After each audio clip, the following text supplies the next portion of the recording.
Right, we're live. All right. Well, hello everybody. Marks from Marks here, and it has been ages since I've done a live stream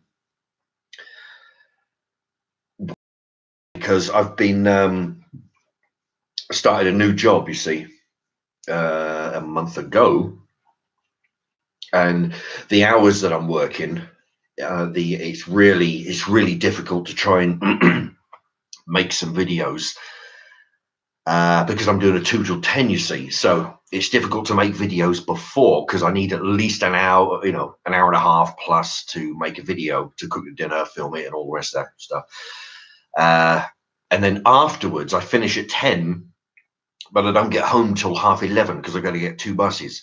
So 11:30, I'm too worn out, and because of the type of work that I'm doing as well. I'm in a warehouse where I'm picking orders of televisions, mattresses. In another department where I've worked at, I was moving rolls of fabric, which can be 25 to 30 meters long. So in a roll, when you stand it up, it's like sort of 5 feet. I'm guessing they weigh between 20 and 30 kilos. But, it doesn't sound like a whole hell of a lot. But when you do that for 8 hours, and of course, and then another department unloading a lorry by hand, and it's stuffed of flat pack wardrobes, kitchen tables, all this other, real heavy stuff. So when I get home at 11:30, I'm just too worn out to be doing anything. I'll be lucky to get something to eat before I, go to bed. Oh, hello. We've got somebody, right? We've got 6 people watching. We've got Neil Fitzpatrick. Hello to you. And Sherry Hurley. Hello to you as well. There we go. I was just explaining about my new job and why, why I haven't been making videos recently. I can pretty much, I'm trying to do them at the weekends now, because before I did a 9 to 5 in another warehouse where I was doing stock returns, and that was great. Every evening, pretty much, I was doing, videos. I was churning them out sometime, pretty much every day. And it was great. But the trouble is that the schedule that I'm on now is just, it's hell. And what's that? Cillian Mian? How's it going? Oh, well, it's going okay. Thank you. It's pretty rough. Rough work.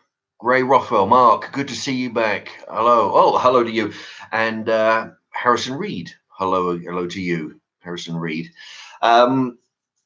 Yeah, I mean, that for a reason, because I really do like doing the videos, but because I'm just too, just too worn out. I mean, I leave the house at 11:30 to get the, to get the 2 buses, get to work. I want to get there a little bit early so I can get something to eat, to start at 2. Finish at 10, and it's 11:30 by the time I get home. What's that? Oh, my eyes are a bit funny today. Miss Montoya 114. Hello to you. George White. Yes, then Mark. Yes, then George White. Yeah. I've been a bit scarce on the old videos. How about a series on packed lunches? Well, yeah, I mean, actually, that'll be an interesting one, because I was thinking, because I'm tonight, I want to keep this live stream to about an hour, because I've got to get in the bath, and for tomorrow, and make some dinner. I could make a bit extra and use it for, stuff it into. I got one of those boxes from the pound shop. It's got like a fold. Anyway. So I could do some on microwave, mind you. I mean, microwave dinners. I'm waffling on now. Microwave dinners that I could, normally do, which can be reheated again. Harrison, I think I saw you at the Kingston. Yeah, Harrison Reed says he thinks he saw me at the Kingston bus stop last week. You know what? I've got another subscriber who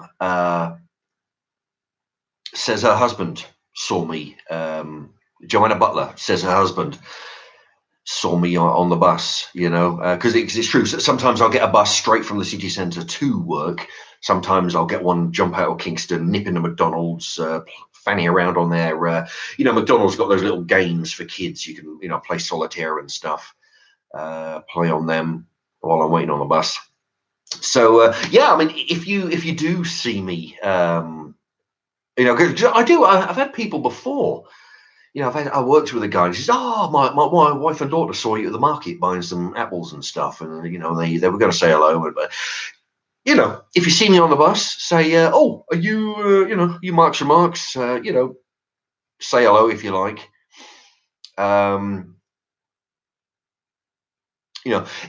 Normally, I'm pretty. I may not look like in the best mood, but sometimes it's because I'm tired or whatever. But say hello and tell me what tell me what a great job I'm doing.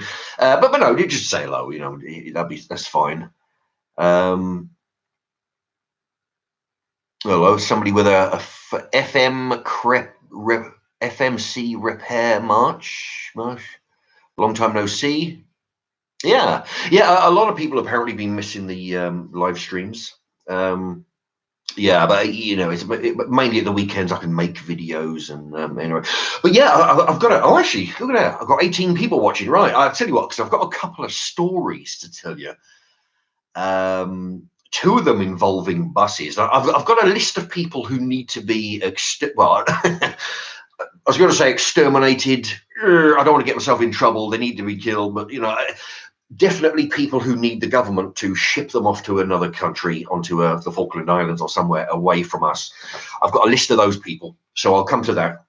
If I forget, just remind me. All right, but I've got two bus incidences, right? There was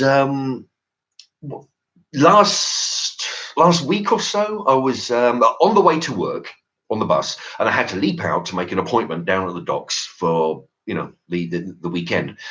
And I'm on the bus from my place to the health centre, and I get on the bus, and immediately this guy draws my attention to him. Just the fact that he's a mouth breather, he's he had a real dopey expression, breathe mouth breathers, what they're like. Anyway, so he's at the front of the bus, and I'm behind him, bunch of seats, sort of like near the back, and he's sitting there. But you imagine as you're facing the front of the bus, you've got the aisle, you've got two seats to the left, two seats to the right, and the aisle in the middle. He's on the left in the aisle seat with a vacant seat next to him against the window, and all these old people are getting on each of the bus stops. Old people getting on, and he's not moving, right? He's not like getting up. I mean, what I do, I sort of, if there's no seats, I'll get up and piss off to the back of the bus. But he didn't even do that. He didn't even shift over to make a seat free. He just decided to take up both seats by sitting. And I'm thinking, you bastard. Oh, that really sort of fucking annoyed me, right? Because all these old people, were trying to, they have to climb over him and, try and, get to the middle of the bus to, get a seat. So what I did, I had my usual co-op bag, with me. I won't show you, but anyway, I've got my umbrella and I've got some stuff in there. I get up and I walk in towards the front of the bus and, deliberately bang my bag into him. And I just kept going, thank you, driver, and got off the bus. And I look at him through the window as if to say, yeah, it was me, right? I fucking did, I did that. And he's in his seat going, like this, like he's really, like his arms hurting, like a really, I mean, I hit him pretty good with a bag, right? But it was his reaction, he was like, it's fucking. Anyway, so it made me laugh for an hour after that. I was wetting myself laughing. But it's real funny. But I mean, this guy deserved it. I mean, he wasn't giving up his seat for these old pensioners, that they had to sort of, anyway, you just get up and move, let these old people have a front of the bus, for Christ's sakes. And anyway, yeah, I had a good laugh about that for an hour, and I told a few people at work that, oh, hello, Ian Mills. This is good to see you back, Mark. I'm currently watching an ice hockey game for the first time. It's on a break. Oh, the ice hockey must be on a break. even been to see any sport? Ever been to see any sports live? Well, it's good to see you, Ian, or hear from you, Ian. One of my long-time subscribers, and he was the guy that helped me fix this up. Actually, have I ever been to a sports? Yeah, actually, not many. I've never been to a music concert, but I have been to one sports event here in Milton Keynes. We have what's called the Milton Keynes Bowl. Well, they changed it to the National Bowl, but screw them. It's called the Milton Keynes Bowl. And basically, it's a flat area with a bowl-shaped mound of dirt, and everybody just sits on the ground. They have concerts there and all that. And when I must have been about 15, I guess. Went there, watched an American football game. The American football, but they're two English teams. Anyway, so that was I think that was the only one. I've never been. I'm not a football fan at all, not in the slightest. At least English football or soccer, as they. Actually, that's the thing. When I was a kid, it was football, and you had American football. That's how you told the difference, right? Now it's football, and you have soccer. But no, we don't play soccer. We play football. That's how it works. But for some reason, people call it soccer now. And I don't know. Let's see. Ravi Patel. Hi, Mark. Please, could you shout out my friend Amandeep, who recently got married to his childhood sweetheart, Mema, P-H-U-L-L, Mema Foal. I will shout out to you and everybody, Rami Patel and his friend Amandeep and Mina. So shout out to you. All right. What was I talking about? Yeah, soccer, football. Anyway, But the other bus. Anyway, so that was me. That was the one bus story. Me banging the hell out of this clown on the bus, and his reaction was priceless. He really looked like he was having oh Jesus. And then later, after I finished at the docks, I got on the bus again to the city centre, and he's at the bus stop, right? Something shoot. But he never said anything. He's still standing there breathing, with dopey expression. Really thicky, Anyway, he was about 25, nearer 25 than 30, so he's old enough to know better, And that's what gets me in general, when the bloody bus is packed and you have to ask somebody to shift over because they're in an aisle seat with a vacancy against the window. Just see the bus is full, see people are getting on, just shift your ass over. That's all you need to do. Anyway, that's part of the people. They're one of the people who need to be emigrated. That I was talking about. Okay, let me see. Anybody want to thumbs up the thing now? Got a few thumbs up. I don't know if it helps put me in the list or somewhere, but if you fancy, hit the thumbs. Let me see. Oh, the other bus story. Oh man, this is a bastard. I've been getting the bus for a long time, but I normally get the same 3 buses. Okay, I get one bus from here to the city home, right? Or I get my bus to the city, change buses to go to somewhere like Bletchley or wherever else. I get there's only 3 buses I really get. And anyway, so I'm on my day off, and I figure, you know what, I could. I want to go to Bletchley to go to the pound shop, see what they got. And on the way, what I did, I stopped off at the hockey stadium or the football stadium. And outside, they've got a McDonald's and they've got a Kentucky Fried Chicken, right? So I get the bus. I don't know, number 4. Get the bus, get out, go to McDonald's. No, I'll go to Kentucky. There's a queue a mile long. Bugger it. I'll go across the car park, McDonald's, right? I'm having my burgers in there, and I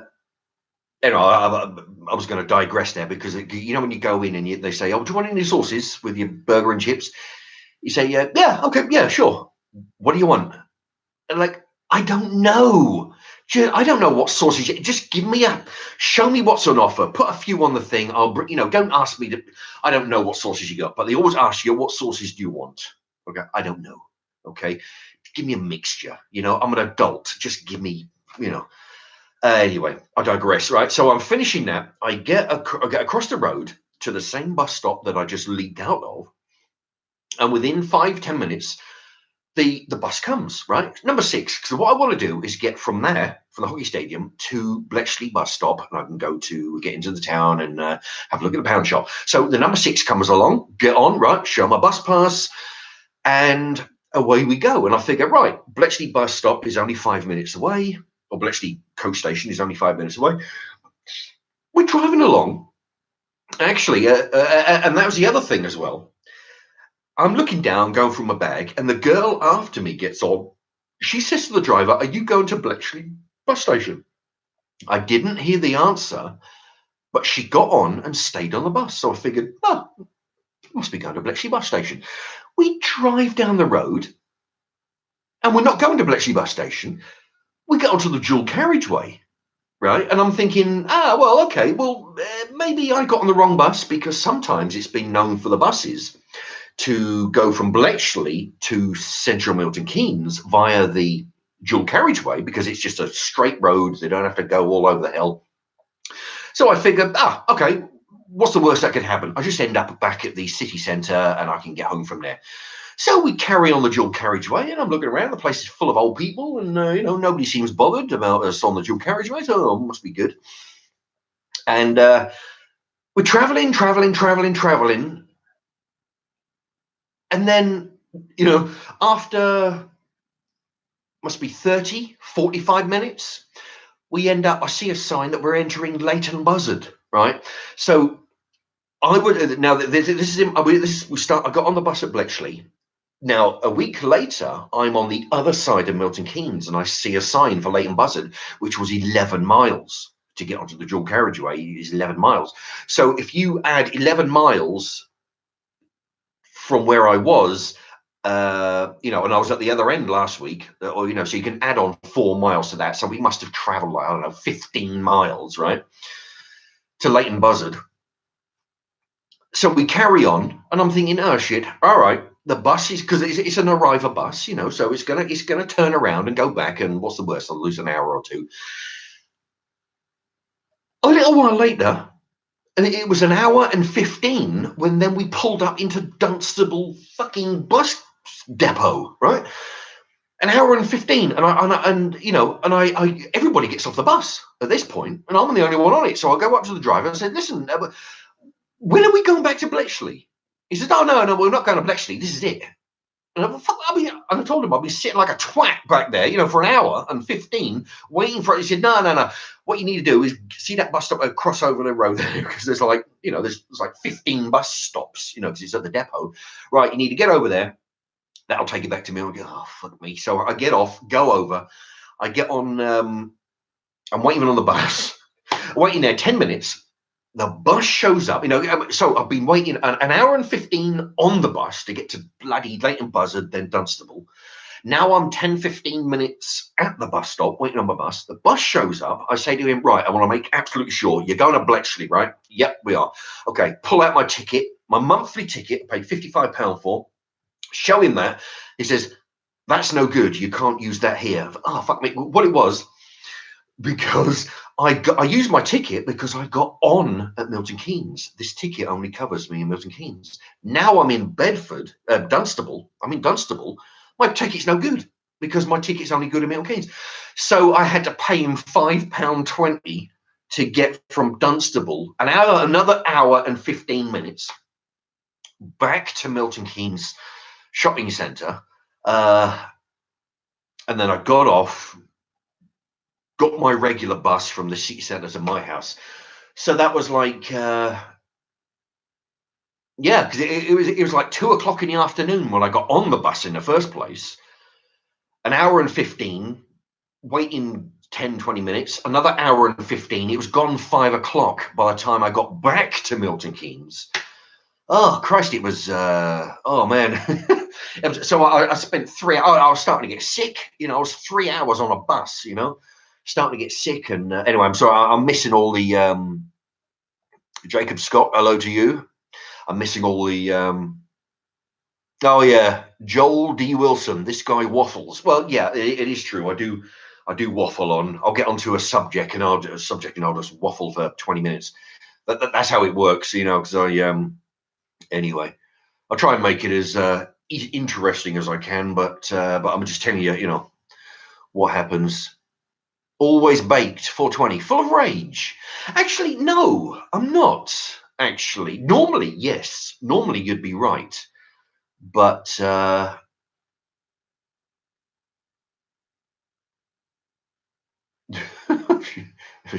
a puddle. No, normally you'd be right. I would be sort of angry and pissed off at the world, but no, not this week. Anyway. So no. I'm expressing myself in a agitated manner, but I'm definitely not pissed off. So you basically blew £5.20 already. Yeah, yeah. It was crazy, you know, because I had a bus pass, and it was this. It was enough for an Arriva bus company, but it only covers me in Milton Keynes. You know, I figured you could get on any fucking bus, any Arriva bus, but no, not in. You know, you can't get from Dunstable around. You have to get your own special ticket. So yeah, I mean, luckily I had some money on me. Even then,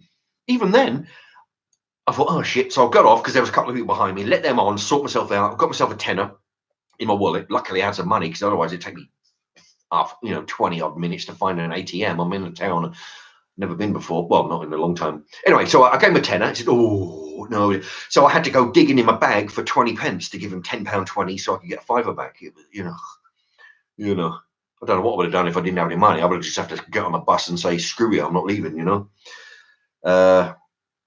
Send me the bill, you know, because I'll tell you, I was in a strange town. I'm fuck knows how many miles from home.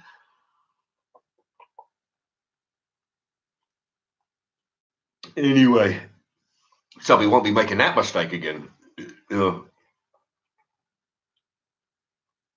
Why didn't you just get off the bus already? Well, the thing is, I actually thought.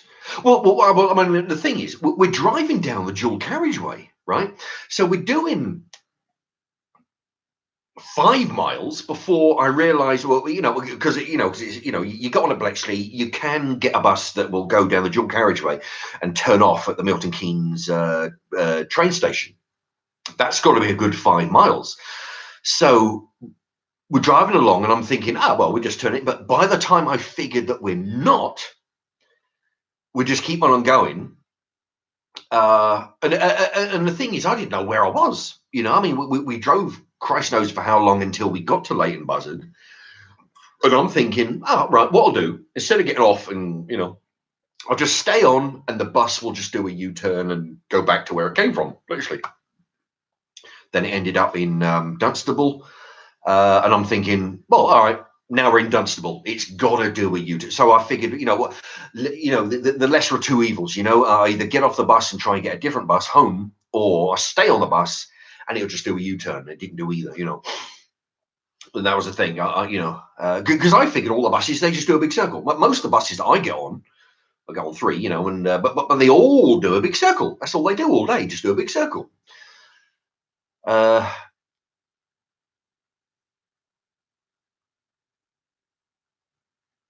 It's decent. Got a good selection in Liverpool.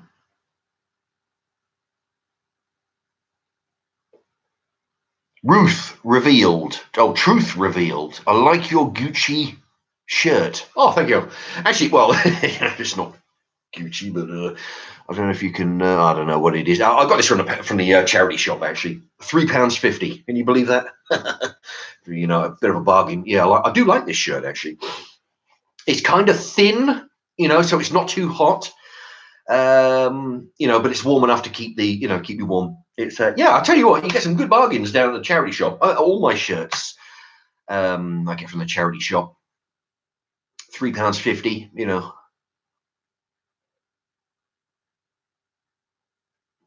Marks and Marks is on spice. No spice. If you're meaning that spice that I was telling you about, the stuff that I smoked.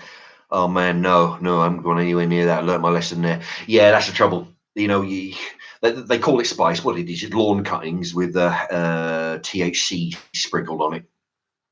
It's a load of old shit. Uh,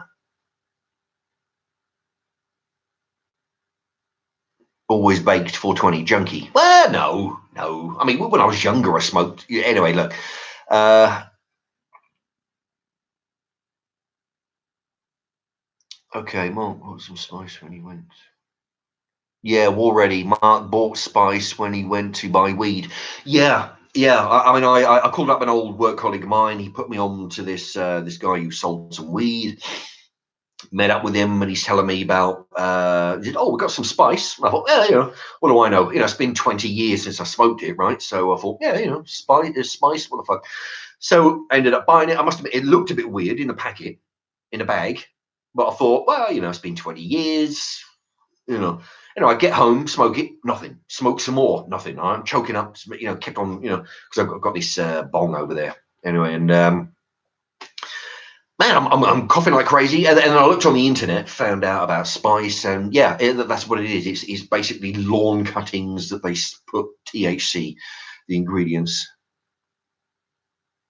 Snipe, you smoke weed, Mark? Haha. Well, no, not anymore. I mean, not in a long. I mean, talking a long time. I mean, when I was younger, 20, 25, yeah, I was smoking a lot of it. But as I get older, well, that's the thing, because I'm of the opinion. I'm 48 years old. If I want to smoke weed, I'll smoke it. Fuck the government, fuck the police. I'm 48 years old. If I want to smoke it, I'll bloody well smoke it, right? I tried some. It'd been so long. I was hocking, and a bit like that scene in Cheech and Chong. When he's revving his motorbike in the house, and he's got the pipe out the window, and he's he gets that roach, smashes it, puts it in the bong, and you remember the reaction when he's spluttering and coughing, and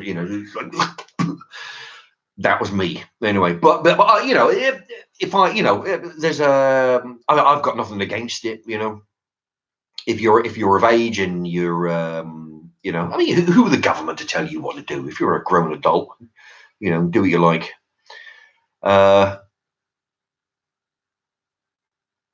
Okay.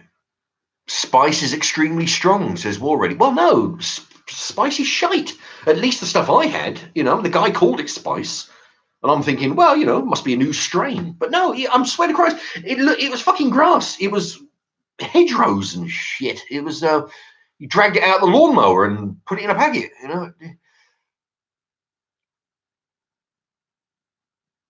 Mark's Remarks is on.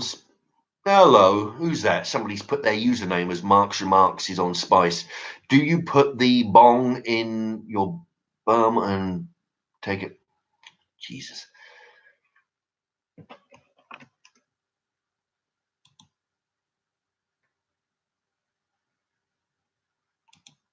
Okay. Do a live resin review. Live resin. Well, actually, I knew somebody when I used to work for Tesco years ago, coming up to 20 years ago. Went around his house, and what he had was a Shio. I've got an empty water bottle here. He made a bong out of a little Coke bottle, water bottle, or something. And we went around his house. Right, we was did a bit of weed.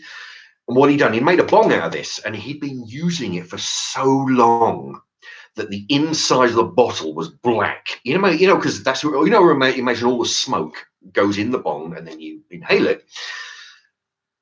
What little time it has to get in contact with the thing, it was staining the inside of the bottle. And he'd been using it so long, it was thick like Marmite. It looked like that. And what he would do, he'd open it up and get a knife and scrape the inside, and then spray and heat it up and spread it on the Rizzler paper, and then put some backy, and then sprinkle some more weed in there. I tell you, he just scrape it out like fucking Marmite. It was crazy. He must have been on that thing for months to get it in that state. Anyway,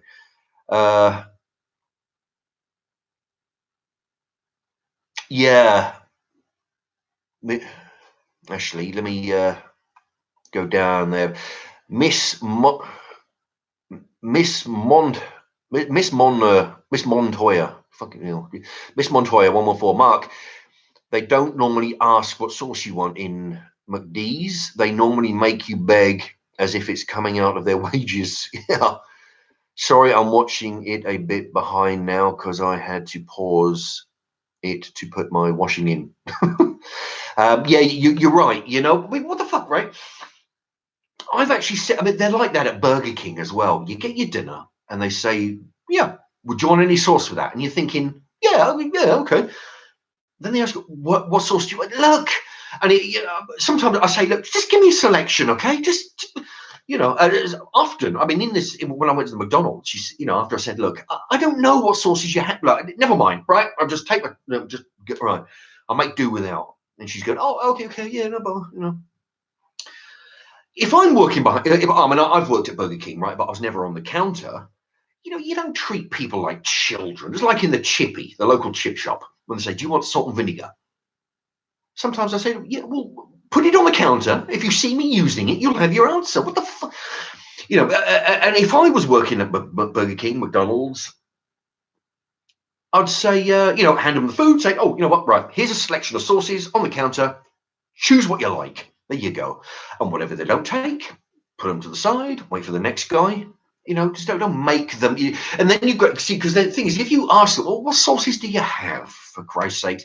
And like, well, we've got barbecue, we've got mustard, we've got other, and we've got the sweet chili, we've got brown sauce, we've got barbecue, we've got ketchup. Oh, Jesus. After you get to 5 of them, you've forgotten what the first 2 are anyway, right? You just put them on the counter. I've had this at McDonald's and Burger King, where you go and you buy a drinking chocolate. First of all, they don't know what the fuck you're talking about, and they're like, you say, ask for a drinking chocolate, and they say, they look at what? Oh, you eat hot chocolate? You say, no, drinking chocolate. I'm not American. I want a drinking chocolate. And they're like, for fuck's sake, look, you get the cocoa bean. You get the extract of cocoa bean, you put it in boiling water in a cup. That's all. Oh, you want coffee? No. And and then they have to go ask the manager. Oh, we've got a customer here wants drinking chocolate. What the fuck's he talking about? Oh, Jesus. And that and then I was talking about the Kingston bus stop. Sometimes I get off at there and I go to McDonald's and I have something to eat before I go to work. And what I do normally is, sometimes if I go into a fast food place and I want to, say a fizzy beverage, I'll say, look, put half diet, half regular Coke in the same cup. Normally, no problem.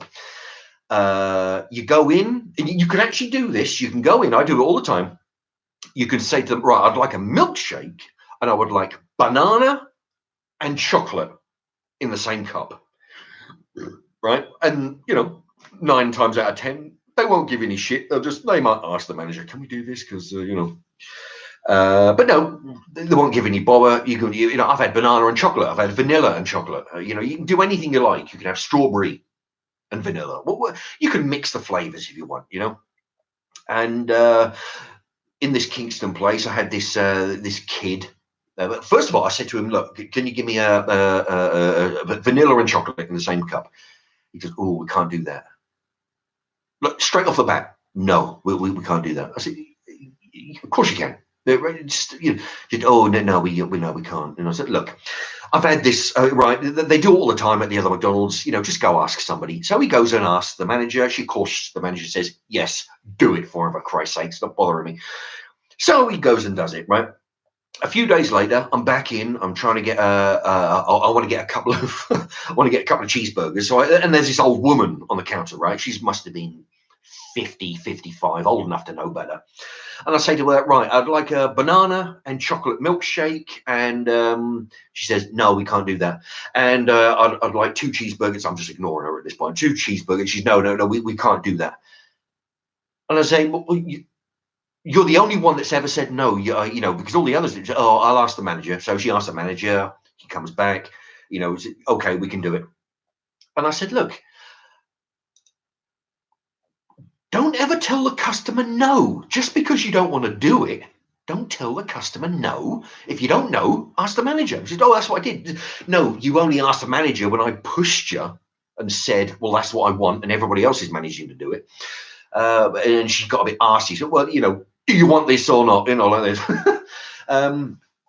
But no, straight off the bat, no, we can't do it. But because if it's not on the, it's like, you know, if it's not on the menu, does not. You see, the thing is, the way I see it, right? All right, it may not be a usual thing. I can't be the only one in the world who asks for it. And by the way, you can do it. Just go in, ask for 2 different flavors of milkshake. Any sensible person like me, if I was on the counter and some guy says, right, I'd like strawberry and vanilla in the same cup, I'd say, okay, so okay, fine, I can do that. I'll just put it down as strawberry, or I'll just put it in the machine as vanilla. Who gives a shit? There's no button for a mixed one. There's no button for a mixed strawberry and vanilla, but you can just put it through as vanilla. Just put it through as strawberry. Just put it through as chocolate. Who cares? Just fucking mix the two.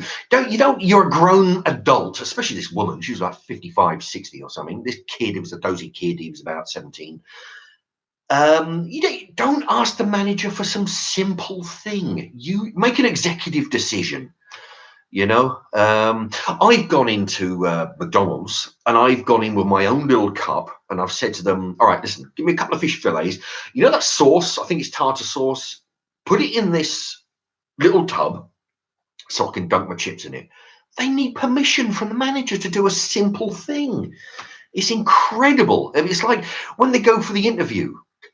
It's like, right, well, whatever you do not think for yourself. Is anything that's not on the menu, that no matter how simple it is, just go find a manager, right? That's how you don't want thickies. You know, nobody can think for themselves on the other side of the counter.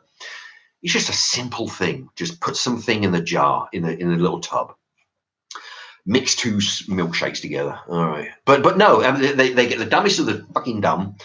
And I have to explain to them, say, yes, you can, because I've been to 4 other McDonald's and they don't have any bloody problem. And I told them, you know, when you tell the woman, don't ever tell the customer no. Say, you know what? I'm not sure if we can do that. Let me just check. All right. Don't tell the fucking customer, no, you can't have it just because you've never done it before. Snipe, give us a fight story, Mark. Well, I don't have any of those. War ready, telling people straight up. Yeah, well, yeah, I think that's, you know, yeah, I'm telling people how it is.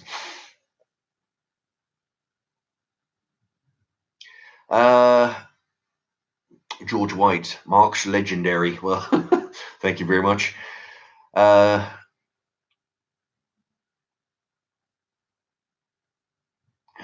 his big eye. So I'm getting a lot of silly questions here.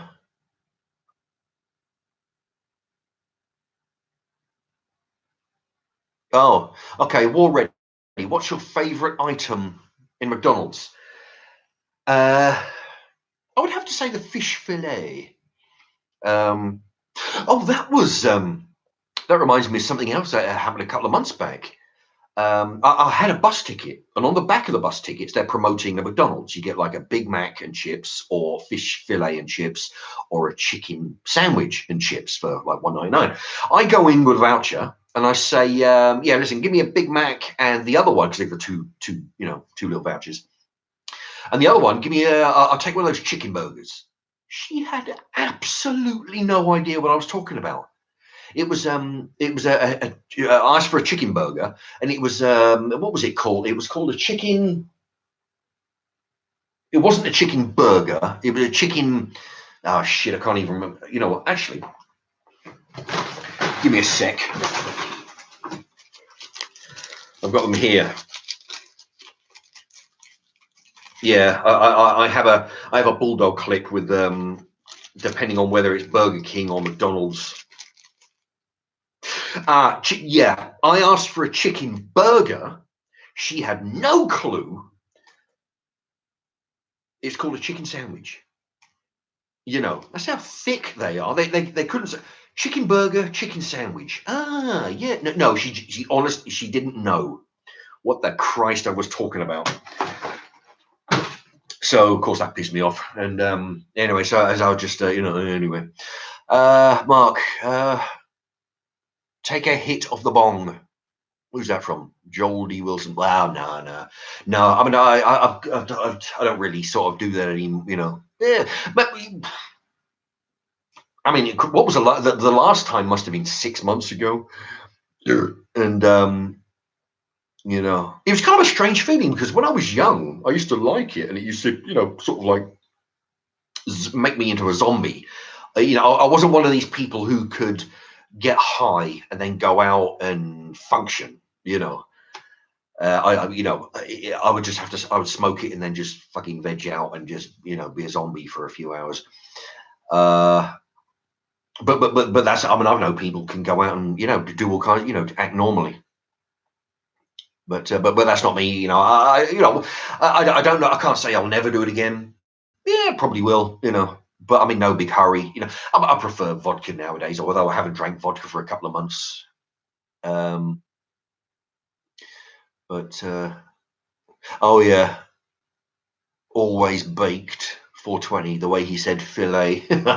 Yeah, sometimes I call it fish burger. Sometimes fish fillet. Fish fillet. Tartar sauce is real good. It is. Yeah, I tell you, if you can go in there with your own little, say those little tubs you get from a kebab shop or something. If you ask for chili sauce in a separate tub, like sometimes I will, you just save the tub. This comes with a little lid on it. Take it down to McDonald's or whoever, ask them to put it. They'll give you a load of shit, and just say, look, I just want this to dump with, and then if you pester them enough, if you make a big fuss and there's a big load of people, say, look, I'm not leaving until I get my fucking tartar sauce, right? Just make like you're going to hold up the queue, and they'll just, they'll give you shit, but they'll do it. How tall are you, Mark? George White. Well, I was 5'10" last time I measured my height. Although all these mattresses and fucking 52-inch televisions I've been humping around, I would imagine I'm a little bit shorter by now. But that's what I'm doing. Yeah, I mean, it's what I like to do sometimes is if I get the chance to hang from a chin-up bar. I used to do that down the gym or off the roof rack on a van. To stretch the spine out a little bit. But yeah, I mean, 5'10". I don't know how heavy I am. I weighed myself at the doctor's. I was about 16, just short of 16 stone. I weighed myself at work last week. Oh yeah, although it was a pallet truck, but it had some scales, electronic scales, and I was 115. Maybe somebody could work this out. I was 115.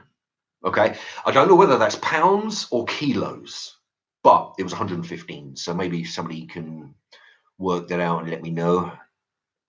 Oh yeah, 115. How tall are you? Are you standing up right now? No, I'm sitting down right now.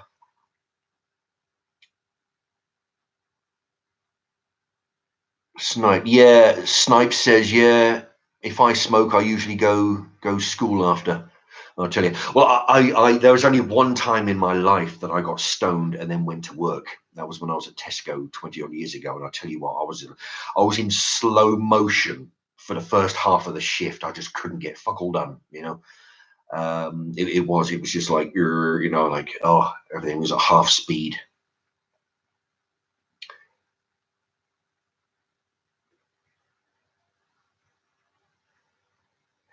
El Rai, who do you think is the better footballer? Well, see, that's the thing. I have zero interest in football. I've watched 4 matches in my entire life. I think they were World Cups, and that was only because I had, it was an excuse to go around and have some beers and some, some pizza or something. No, War always baked says I'm about 20 stone. No. Joel D. Wilson says about 17. No, that's got to be less than that. No, I mean I was 16 stone when I went to the doctors, and then I've been humping all this furniture around. My trousers was a little bit looser than normal, so I reckon. I was just short of 16 then, but I've always hovered about. When I was bodybuilding, I was about 12 and a half was my heaviest.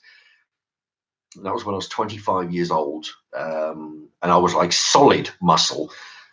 And I was 20. I just couldn't get above 12 and a half stone. But of course, now I'm not training. I'm 16. I reckon I must be 15 and a half now, I guess. Michael Bell is back. See you live. Love the story about the buses, but what about the menu tonight? What's cooking at yours? Well, actually, what I've got, which reminds me, shortly I've got to put that. I'm going to make a casserole, right? I was looking at the list of I've done a bunch of casseroles, done like 4 of them, and I've done chicken casserole, I've done pork chop casserole, I've done a casserole with 4 different meats in it. Now that was interesting. Mark's Remarks casserole, just type that in, that'll bring up 4 different meats. Basically, I was emptying out the freezer and the fridge. I put sausages in there, put bacon in there, put pork chop.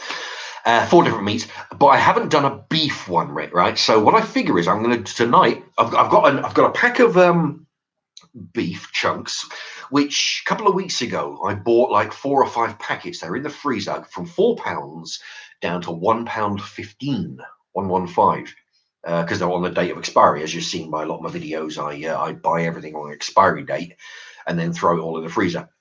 So I got that on defrost. I'm going to make a casserole. Casserole, throw in a load of veg, just to show you. I'll be showing you how to do it, what you can do with just some, bits of meat.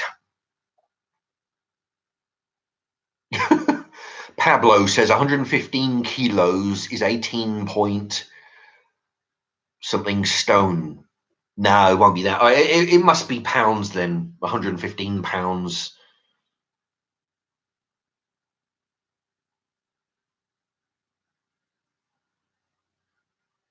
Yeah, must be 115 pounds. That's got to be it. It's funny because the guy that I was working with, he was a bit of a smaller build than me. He was saying he weighs 75 kilos and I weigh 115. Well, no, it can't be kilos. Anyway, so yeah, maybe somebody can work out 115 pounds. See if that's more correct. That'll be more like it, I should think.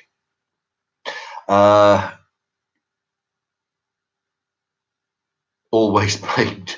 Do you have a driving license, Crack? Yes, I think that's looking on my keyboard. C. Oh yeah, about 4 letters apart. C and M. Yes, I do have a driver's license. I passed it on my 40th birthday. No, not my 40th birthday. It was shortly. I don't know. Was it?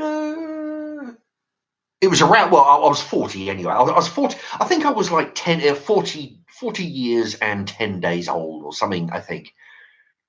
Yeah, it was like very close to my birthday. I was about 10 days after my 40th. Passed my license. Yeah, passed it first time, of course. I read the highway code up and down. Man, I was getting headaches. The amount of cramming I was doing from the highway code book. Because I figure if I don't pass it first time, I've got to take more lessons, got to organise another test, got to go. I said, look, I just saw all that. I'll just pass it first time, get it over and done with, and that's what I did. I think I've got like 4 points on my, 4 down points on my tests, approximately 4 points. It's because apparently I didn't look in the mirror once. I didn't. There was one time I didn't look in the mirror when I come to a junction, apparently. And it's, I don't know, 2, 3, 4 points or something like that. It was nothing. So I passed first time. What is use by date? So if it says 9th of the 12th, does that mean you can only have it by 8th of the 12th? No. You've got a sell by date and a use by date. The sell by date is the last date that the shop is allowed to sell it. Say it's on the 6th, say my birthday, right? Say it's 6th of June. The sell by that they can only sell it up and including the 6th of June. That's the sell by date. The use by date is the date that this product has to be used by for optimal freshness. Beyond that, the freshness goes downhill. But you can freeze it and it's all good, It's all about, I don't know. I don't know if other countries have the same system, but a use by and a sell by. And yeah, so what I do is it doesn't matter to me what, use by or sell by. What they do, the shops want to get rid of it, because if it's like 3 hours before the shop shuts, the shops don't want to keep it, right? Because if they don't sell it by closing time, the next morning it's out of date. So they've got to get rid of it. They don't make no money. So it's better for them to sell it at a discount than having to chuck it in a bin. So no, Jesus, Pablo, you are 8.3 stone or 10 stone. Oh, plus 8.3 stone plus 10 stone. No, I'm not 18 stone. Shit. No, I was just short of 16, and then I think I've lost some due to my workload. Although I'm eating like a bastard, I tell you, my calorie intake is near, not as much as when I was training, but it's up there. I'm eating 3 times a day. Joel D. Wilson, 8th of June is day Jews are born.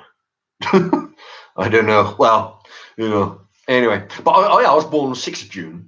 1970, which 6th of June was the D-Day, so I was like, a few years out. So that's my, I don't know what happened. I don't know if anything did happen 6th of June, 1970, but 6th of June was the Normandy landings.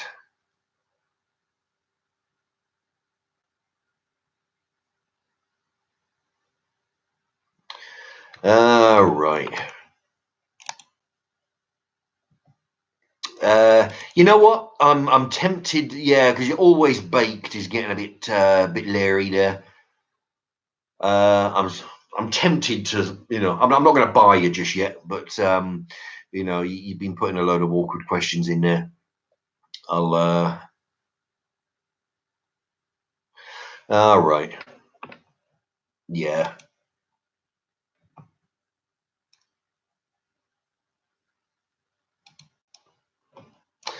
okay.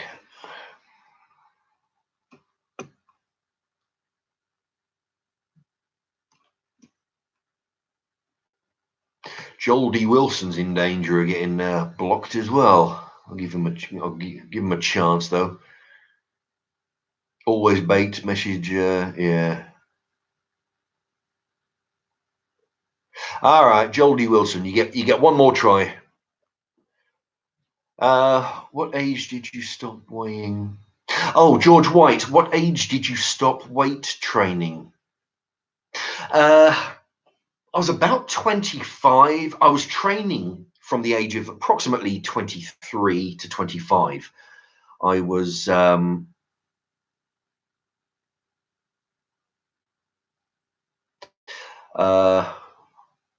I'm reading while I'm talking.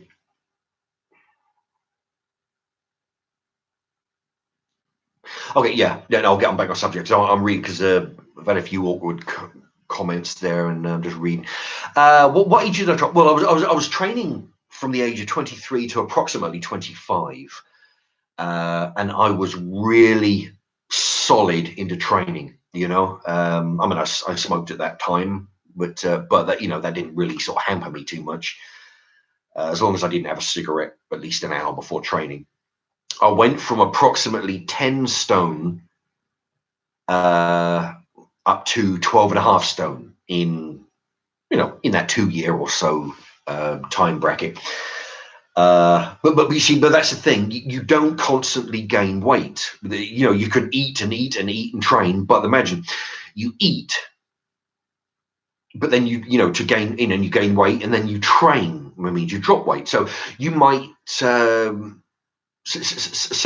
over say you gain 5 pounds, you train, and you lose 3 pounds. So now you're only 2 pounds up. So you gain 5 pounds, you dropped 3 pounds. You gain 5, you drop 3. And eventually you keep that up and you gradually keep on gaining weight.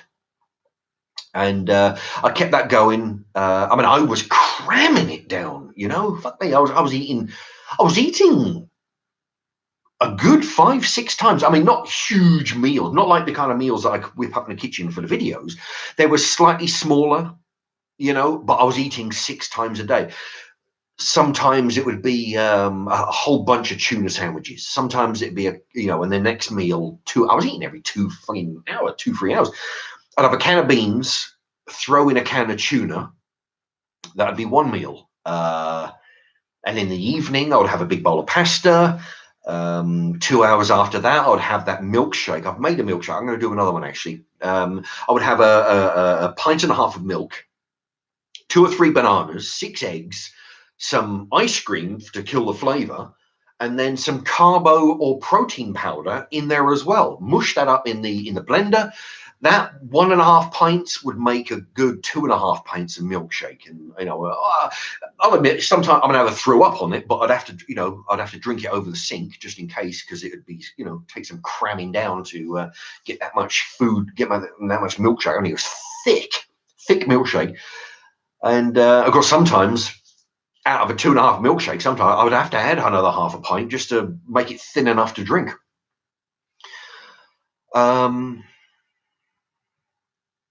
Well, what the fuck was I talking about?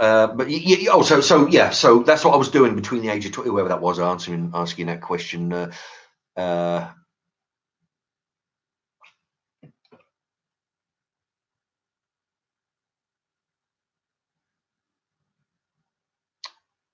That was George White. How yeah, 23 to 25, and I was sorry. After that, I changed jobs. The gym shut down. It was, it was harder, But I really, you have to really, want to do it. You have to sacrifice a whole bunch.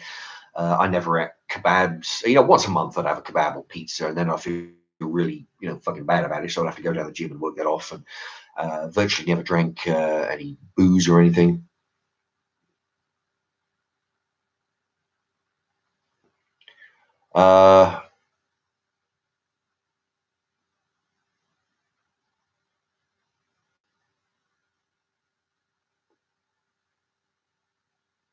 Joel Lee Wilson, is that a threat? I don't know whether he's talking to somebody else, or if he's talking to me, then yeah. I mean, you and a few others have been writing some silly questions, and you get a few chances, but I mean,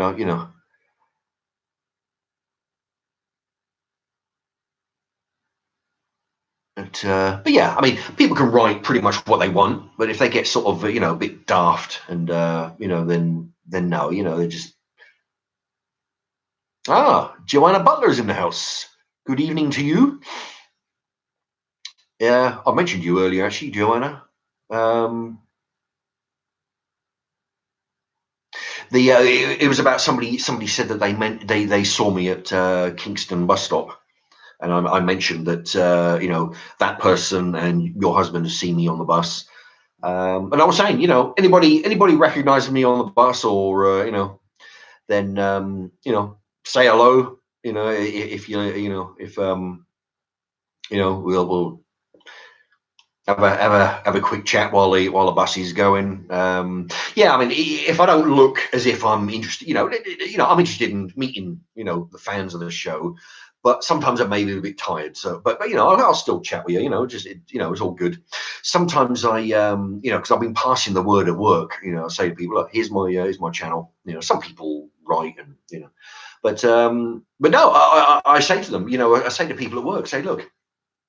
Now you've got bragging rights that you can say that I work with that guy, and if you want, you can say, I actually met this, I was going to say YouTube sensation. No, I joke about that sometimes, but no, you can, say hello on the bus or the bus stop or wherever the hell, and now you can say, you can have a photo if you want, if anybody's interested, but you can say you met somebody off the internet, Not very exciting, but if anybody wants that, then that's fine. What's going on? She says, Joanna Butler.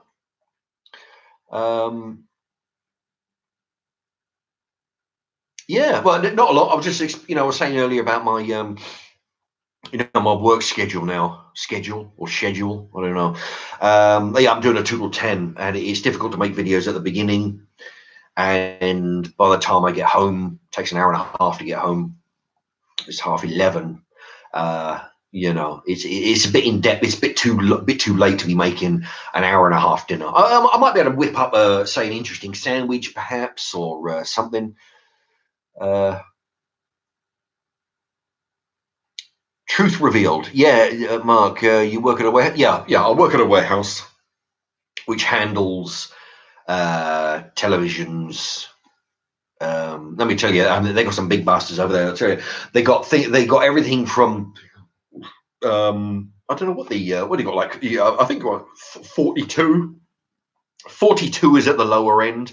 You got all the way up to like 75. I had a Humber 85-inch telly once, but normally the biggest ones are like 75-inch telly. They're pretty big. You do that constantly all day. Mattresses ranging from singles to king size mattresses. I mean, they are big and heavy. And rolls of fabric. All that. I tell you what, although I've noticed, because I've talked about my bodybuilding days. I haven't done that for a long time. Occasionally, I'll do some stretches and this kind of thing. Just to. But I've noticed if I've ever done some construction work, which I've done, a while back, or destruction work, after a few days, I tell you that the muscles get like solid again. It's like muscle memory, from back in the day. Your muscles remember, and they don't. I mean, they grow in size a little bit, sure, but I mean, I'm feeling it now. That's fucking rock solid right there. Same with the left. It's like a big, big wad of muscle. It does. It's amazing. I've been at this new job for a month now. And partly because of my diet, because I eat vegetables pretty much every day that I eat at work.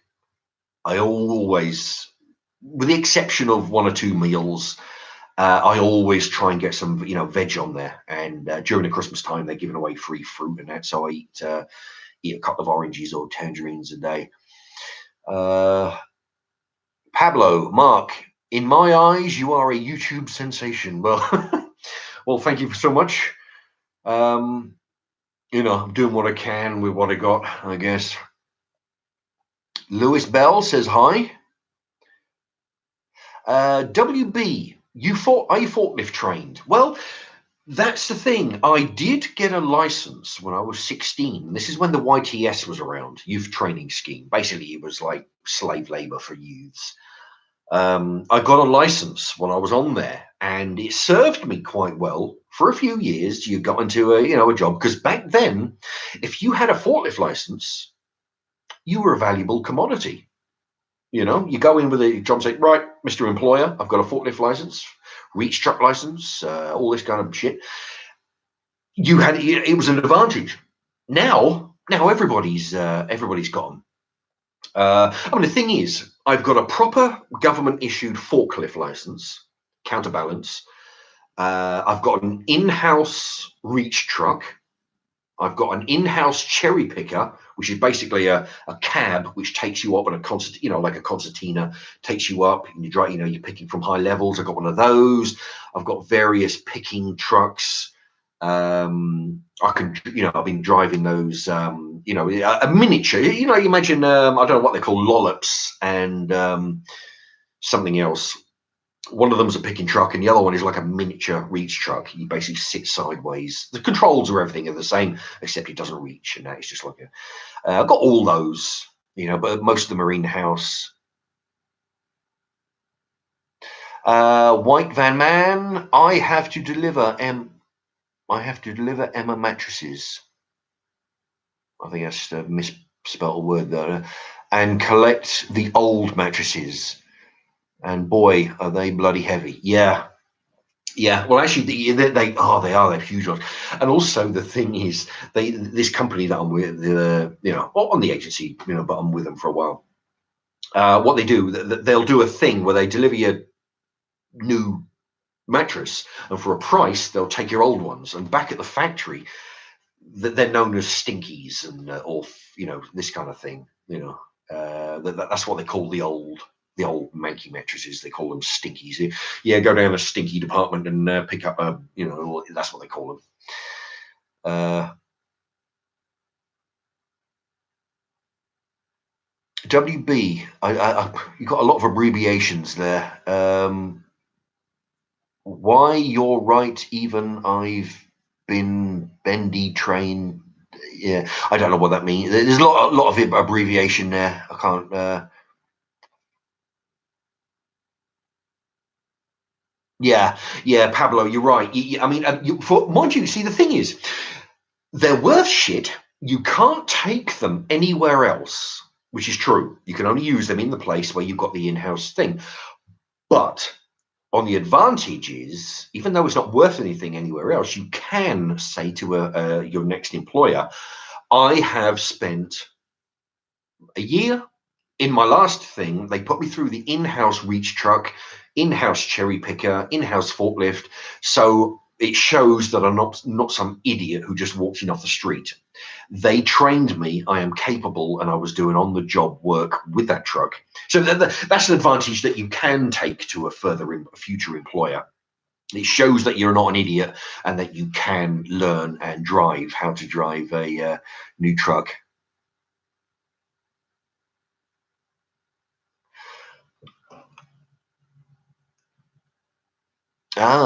Good. Thank you so much. Joanna Butler has deleted a message there. Oh, for somebody. And I'll delete somebody else as well. I don't know what. Yeah.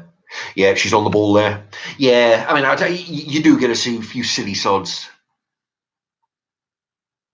Yeah, looks like she's earning her keep, keeping law and order on the on the message thing.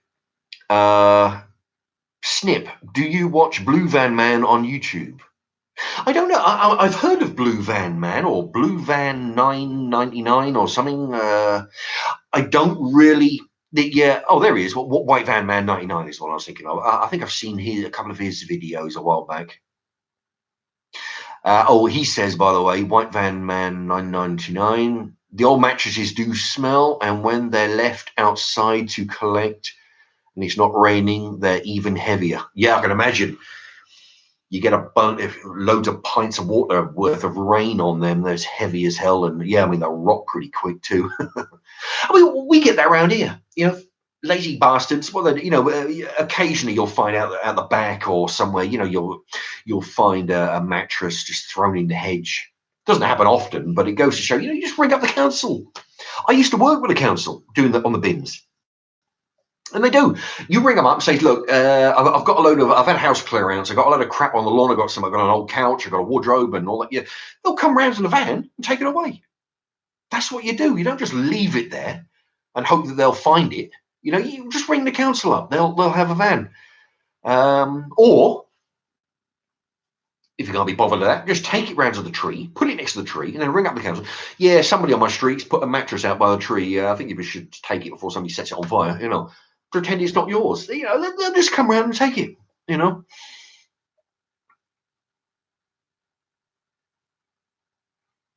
Joanna Butler, what are you doing Christmas? Well, not a whole hell of a lot, I shouldn't think. I don't know what my work schedule is at work. I would imagine I think about having a show. Actually, yeah, I'm going to have I'll work as much as I can, of course, because if I don't, I'm not like full timers. They have rights. They got everything.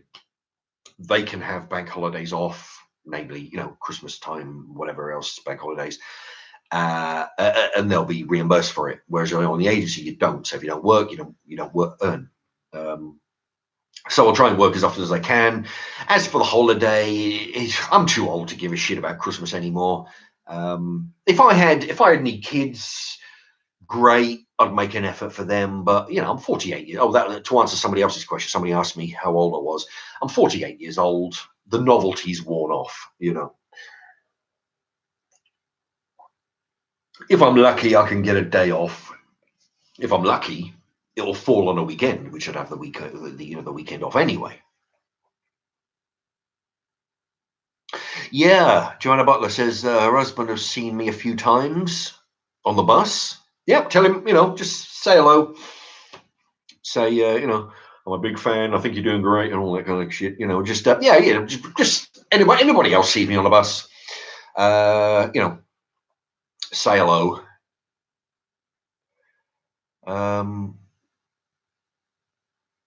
Snipe says, "Oh, I have seen you a few times." Yeah, Snipe. How many jobs have you had?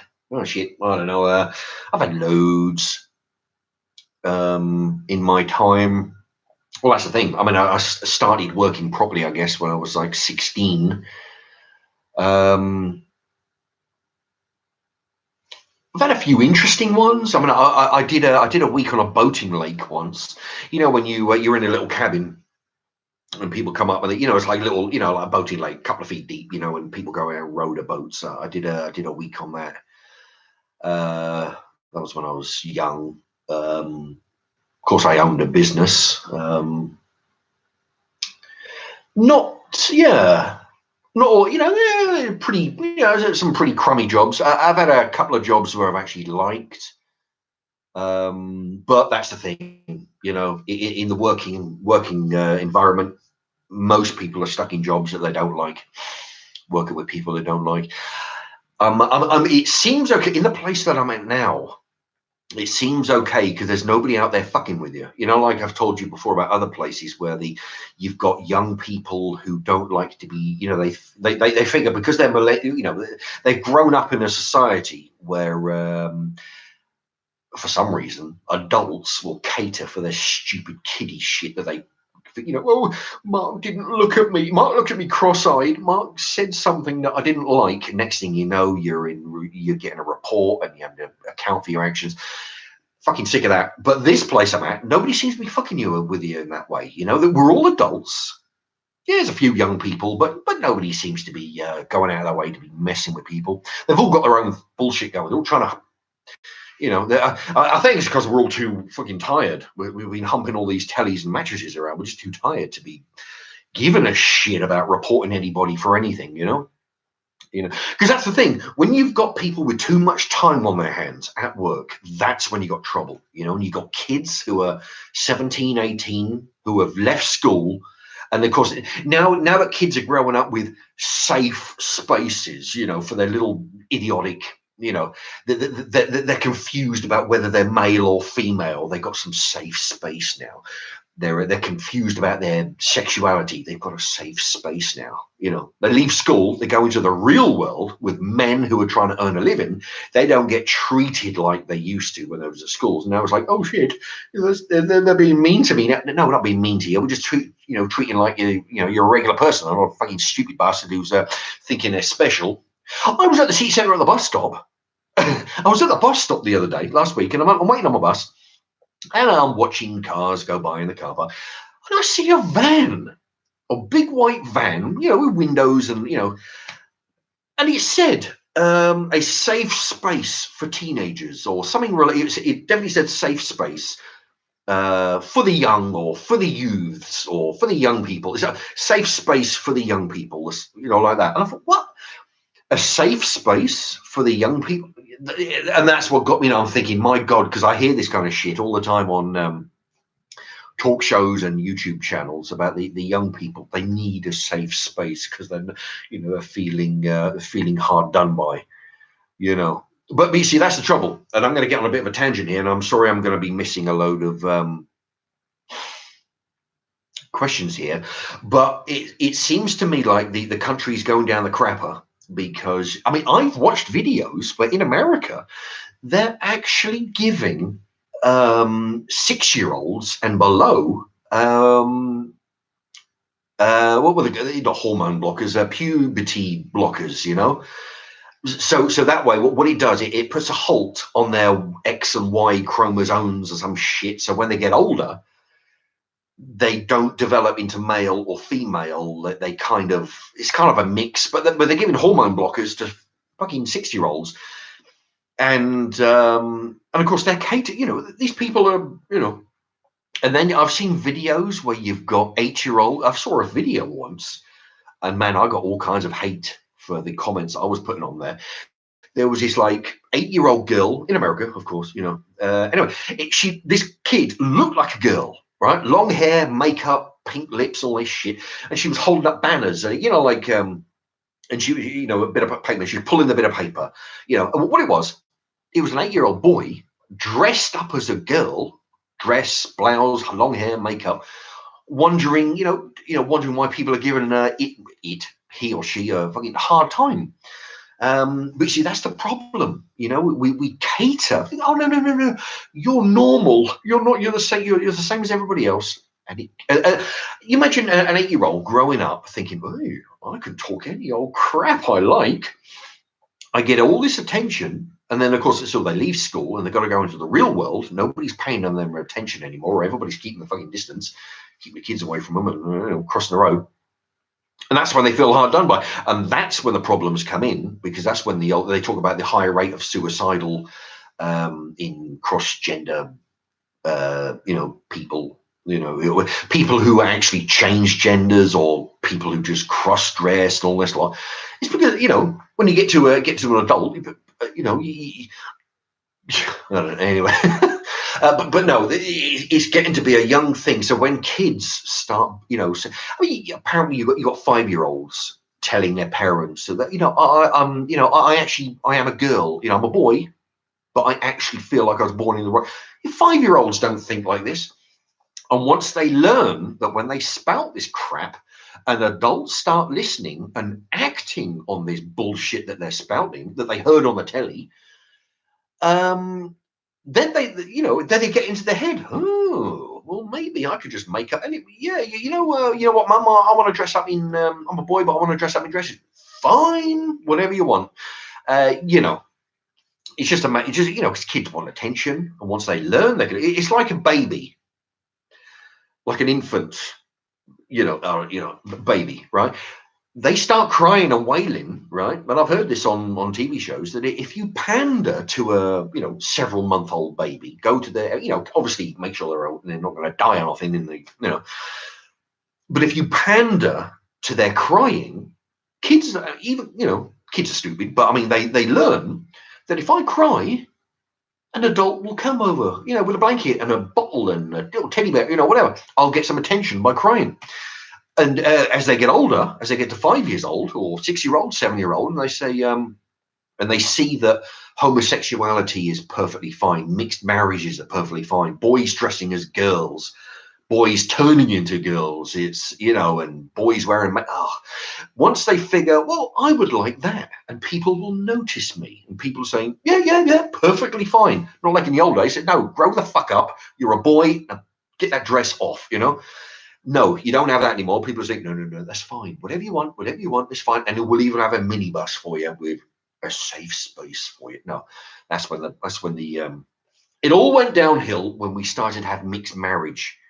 That's, because you had mixed marriages, same sex marriages is what I meant.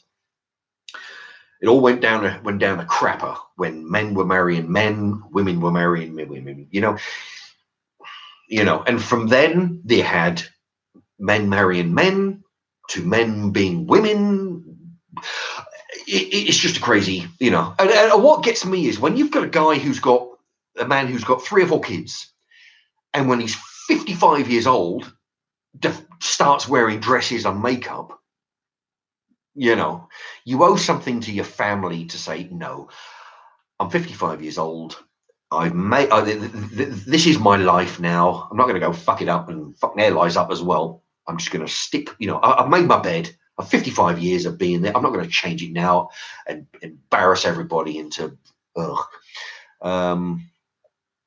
Anyway, that's my 2 cents worth. Anyway, listen. If anybody listen, I don't know if you can see this properly, but I've been growing. I haven't had a shave for a month, right? Mainly because it's been really cold. I want to get my hair cut, but I don't want to sort of get, I know I'm going to die of pneumonia out there if it, because the weather was really cold, so I haven't been shaving or getting my hair cut. It's warming up. I'm thinking about shaving. What do you think? Should I keep it for another few weeks, or I kind of like the look of it, but let me know what you think in the comments. Lifeguard 2564. Hello to you. Long time no see. Yeah. I've been working hard, humping heavy weights, and just if I was doing a 9 to 5 or 6 or 2, well, I could do it in the evening, but I can't do it before, and it's it's 11:30 by the time I get home. So it's mainly at the weekends, which reminds me, I've got to get in a bath shortly, and then I'll start on a casserole.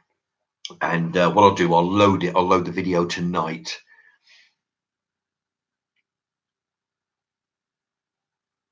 I don't know what. Snip has had a message deleted. Or no, he's been put on a timeout. I guess you must have been pretty rude. You're on a 300-second timeout. 300 seconds. What's that? 60, 120, 180, 240. That's 5 minutes. Oh, well, I didn't know how long a time was. Okay, yeah. So Joanna Butler's on the ball there, sifting out the no goods. But yeah, I mean, if you actually, maybe I should have done that earlier, because I barred a few people for being silly sods. But yeah, if anybody writes anything derogatory, then I've got a few people on the ball there. Yeah. There's a be back soon, she says. Right, I'll have to keep an eye out on. All right, well, see you soon, Joanna.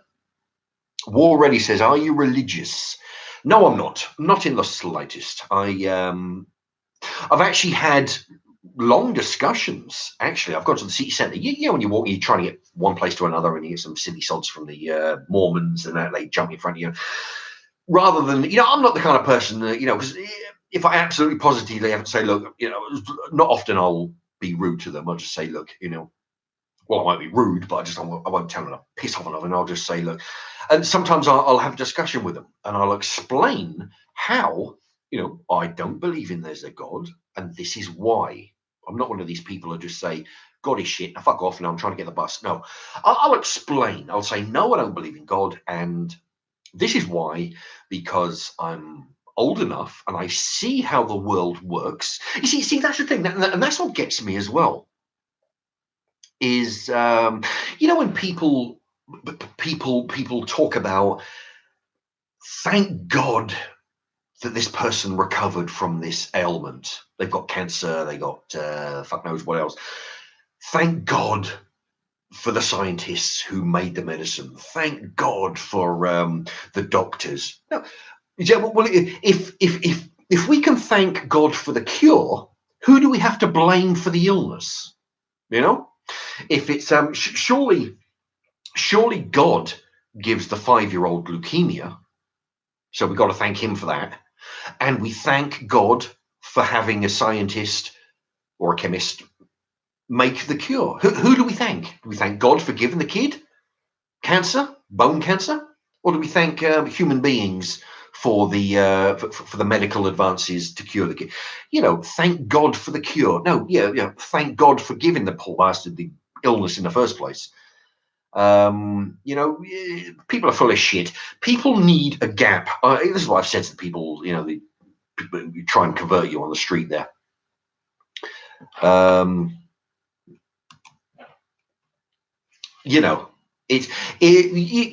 what the thing is, but and also I've had the Mormons say to me, yeah, we're all, everyone on the planet, we're all God's children. But I liken that. Say, okay, we're all God's children. There's a God up there, according to, there's a God up there. He made the earth. He made all the children, and then you say to them, well, what the hell, right? You've got wars, you've got murder, you've got people murdering each other, fucking robbing each other, fucking each other up. And they're like, oh yeah, well, we give freedom of choice. You know, he's put you on the earth, and it's up to you to be doing the right thing. You know, we're all God's children. He's put us on this earth. We make our own decisions, and he's letting you do your own thing, and you progress as you go. But that's like you being a parent or a guardian of 20 kids in your house, right? You're looking after you. You're a babysitter. You've got 20 kids in the house. It's like you leaving the house and saying, all you kids, work it out for yourselves. You know, you want to, you know, wars, hunger, fighting amongst each other. You work it out for yourselves. I'm gonna stand back and I'm gonna leave it. That's basically the idea of God creating Earth, all the people, and just saying, right, stand back. Because if you think that if he did create all the people, he would, and we're all God's children, he would have some kind of thing to say about, well, you'd be like, whoa, whoa, whoa, I didn't put you in this bloody earth to be fighting each other, murdering each other. Everybody's got, you know, a part of the planet has got everything, and there's other people in the planet who've got nothing. That isn't fair. I didn't make all this for you to be fucking it up like that. The same as in a house. You wouldn't trust a whole bunch of kids in your house to fend for themselves, right? Half of them be dead by the time you come back, you know. So no, I don't buy the religion. And what it is for, in my opinion, it's for people who have a hole in their life, you know. They need something, they need a hobby, they need something to cling to. They're reaching the end. I mean, I'm 48 years old, you know. I mean, I've probably got a good 30 years, if I'm lucky, 20, 25 good ones. People get to my age, they start getting into these mystical rocks. I've seen them at work. They have them all placed around their computer, thinking they're getting some vibes off these magical fucking, these multicolored rocks. It's all shit, and you know, people need something to cling to. They think, oh shit, one day I'm going to die, and what's going to happen? You know, they need to believe that they're going to go to heaven. It's all going to be clouds. We're all going to get a mansion. In the case of these Iraqis, they're all going to have like 50 virgins to, you know, live in the house with them. Every religion's got their own bullshit. They're all sales pitch. You know, life is, you know, they're selling to you, well, life is shit, but don't worry, because when you die, you're going to go up there and meet God. No, you know, people who need something to cling on to, they're the ones who are susceptible to, you know, they're selling an invisible, these religious churches, the Mormons, the Christians, all of them, all right, the Indians, the Chinese, the Arabians, they've all got their own religion. They've all got a different sale pitch, which basically means the same thing. You know, life may be shit, but it's going to be better when you get up there. You know, so give us your money while you can. You know, they all want your money, right? God is wonderful, God is great, but we need your money. Yeah. Scott Harmon, hello. Mario C.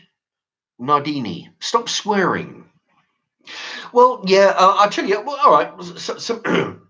Sometimes I do let rip with a few cuss words here and there. But this is the channel that I am able to let rip and tell the truth, tell the world exactly what's on my mind, how things work, how I believe the world works. If you want wholesome, then watch my cookery channel. You know, I don't ever swear on that. It's nothing really purposeful. It's just I want the cookery to be viewer friendly, and there's no reason for me to swear a lot while I'm cooking. Okay, so if you want wholesome, that's where to go. This is where I tell the truth, the whole truth, and nothing but the truth. You can ask me a question, I'll give you an honest answer. I don't ever, or hardly ever lie in anyway. But everything I say is pure. Well, the truth that I see it. Put it that way. It may not be the truth, but it's the truth that I see. So because I'm being a bit more free with my opinions and thoughts, then it it just slips out. Mario C. Nardini, he's against that. Yeah. Well, I don't purposely swear. I don't do it for shock value. It's just I'm letting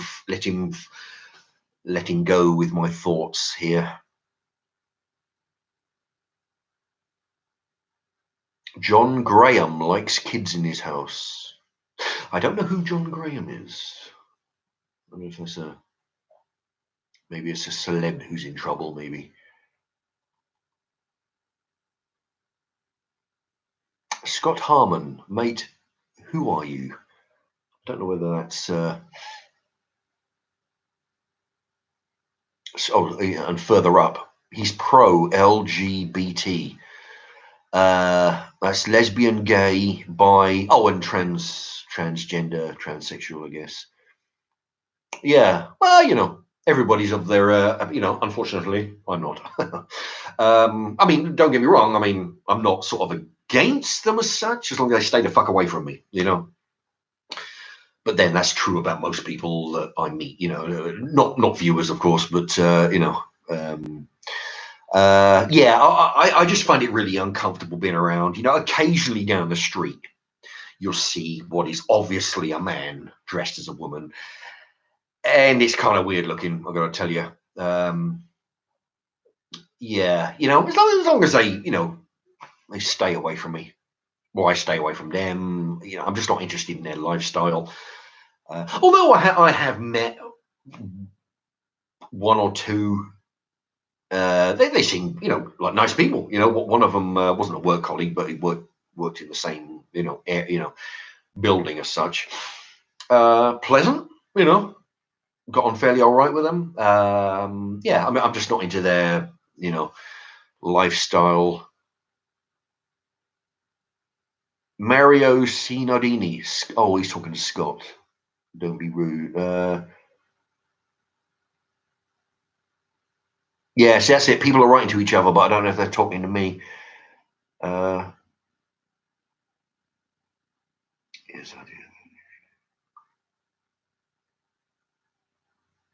But if you do, yeah, I know. Actually, Ricky Gervais, was already made a comment there about not, Pascal's wager. Yeah, I think Ricky Gervais made a joke that if he, he's starting, he's sort of like, pretending he's believing in God. I think just try and cover his bases, because if you do go to meet God, then you want to sort of like, Maria, Nardini. He says he was joking. Ah, all right. Well, good. All right, but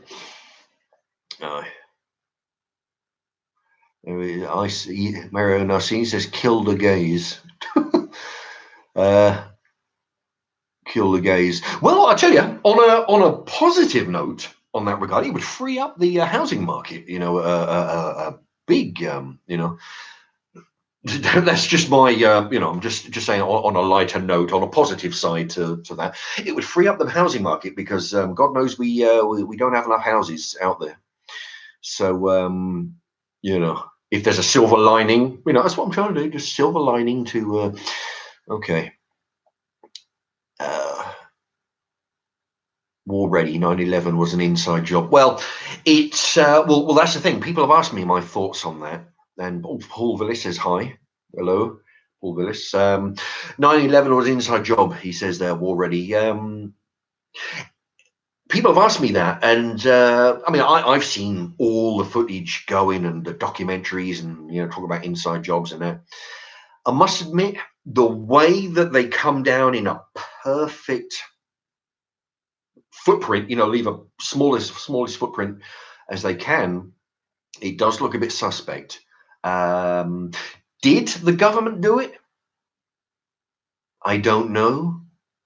It's hard to sort of, give a articulate answer on that. Would they do it? Hell yes. Are they capable? Hell yes. You see, it goes back to the comment I've made months and months ago when I've done live streams. They are not the assistament. They are not the helpement. They are the government. They are there to govern you. You are there to live as long as you can, work as hard as you can, pay as much taxes as you can. That's your job. Everybody out there watching this, that's your job, to live as long as you can, work as fucking hard for as much money as you can, and pay taxes. That's your job. You think that the people who and I've had somebody say, yeah, but Mark, the government wouldn't do. I've had to work with a guy, an old guy. He says the government wouldn't do that. Of course, they fucking would. They're not interested in you. They're you know, they're interested in what, you are a cog in the wheel. You have to grease those cogs with your tax money. That's all you're worth to them, to the government. They do what they want. The government do what they want, and they give you the illusion that we have free choice by having a vote.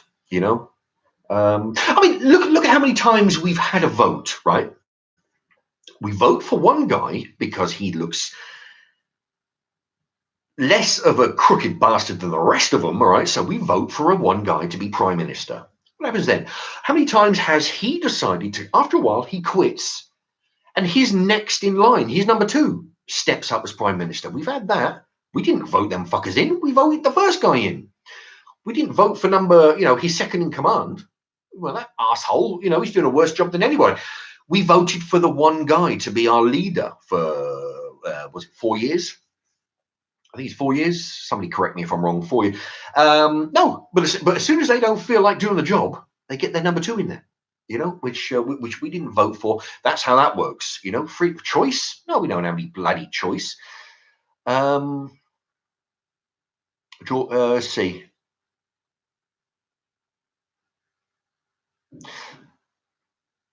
Okay, George White, Mark, what do you think about a hard Brexit?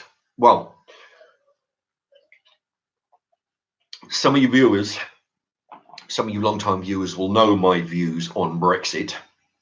I think we're going to get, I think, one, they need to get it, just get it done, for fuck's sake, Two, the woman Prime Minister, Theresa May, she's out there banging the drum. She's saying, right, well, one, I've gone in there with a deal. They've said that deal's no good. We'll give you a deal, and if you don't take it, there's going to be no more deals. Well, fuck them. You don't. What are we going to do? Go in there and take what's given? You say no. I'm the prime minister of the country. I'm trying to work out what's best for my country. This is the deal that I want. This is the deal that we want. I mean, we bloody well have it. You don't go in there and say, well, this is what we want. They say, no, you can't have that. You take this or nothing. That's what she's selling us. She's trying to say over the last week or two. They've said, you've got to take this or leave it because there is no other deal. I mean, and then I honestly think we're going to get fucked on this Brexit deal. And I'll tell you why.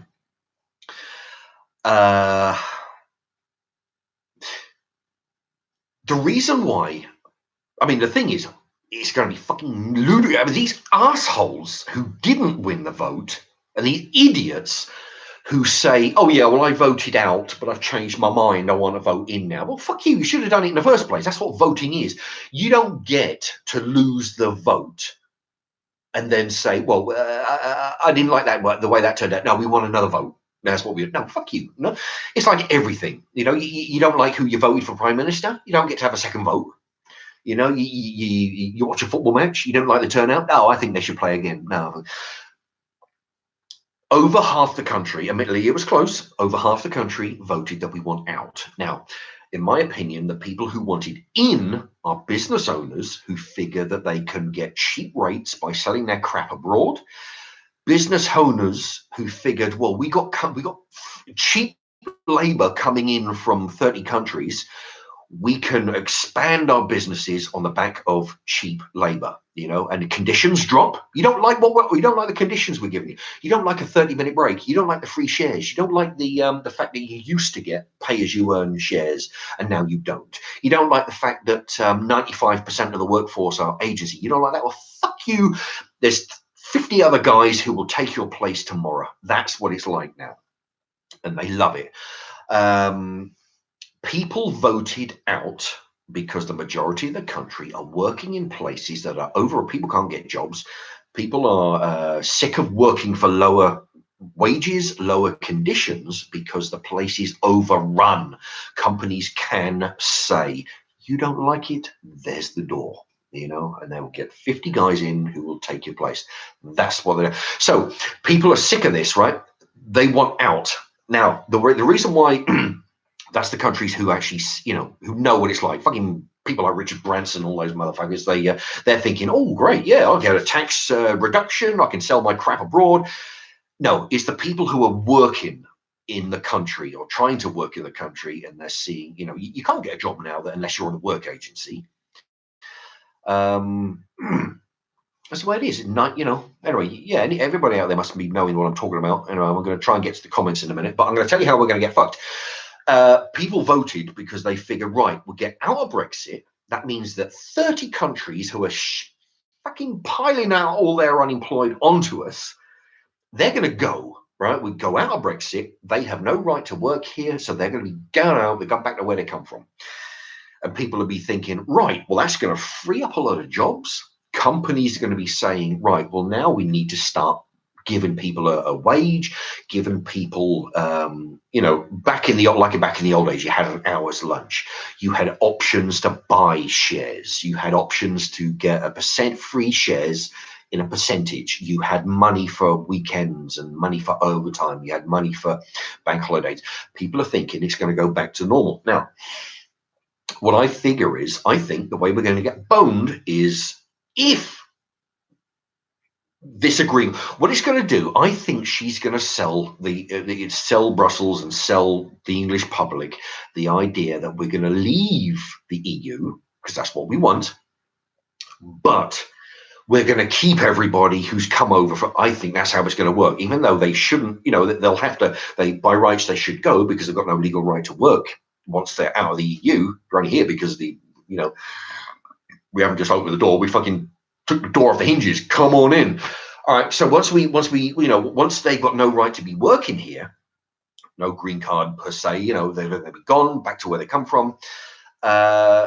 There's going to be a shortfall in workers. So to present that, I think she's going to have the agreement where a percentage or even all of them who are already here get to stay, which doesn't help anybody. It doesn't help the workforce who want better conditions, better pay, better conditions. It doesn't help the housing market because, I can't be the only one who wants to sell and get a better place, but I can't because one, you can't get a mortgage while you're on the agency. Two, even if I could, the agency work is not that regular, so I can't take out another mortgage. And three, there's no fucking houses to be had anyway. Christ.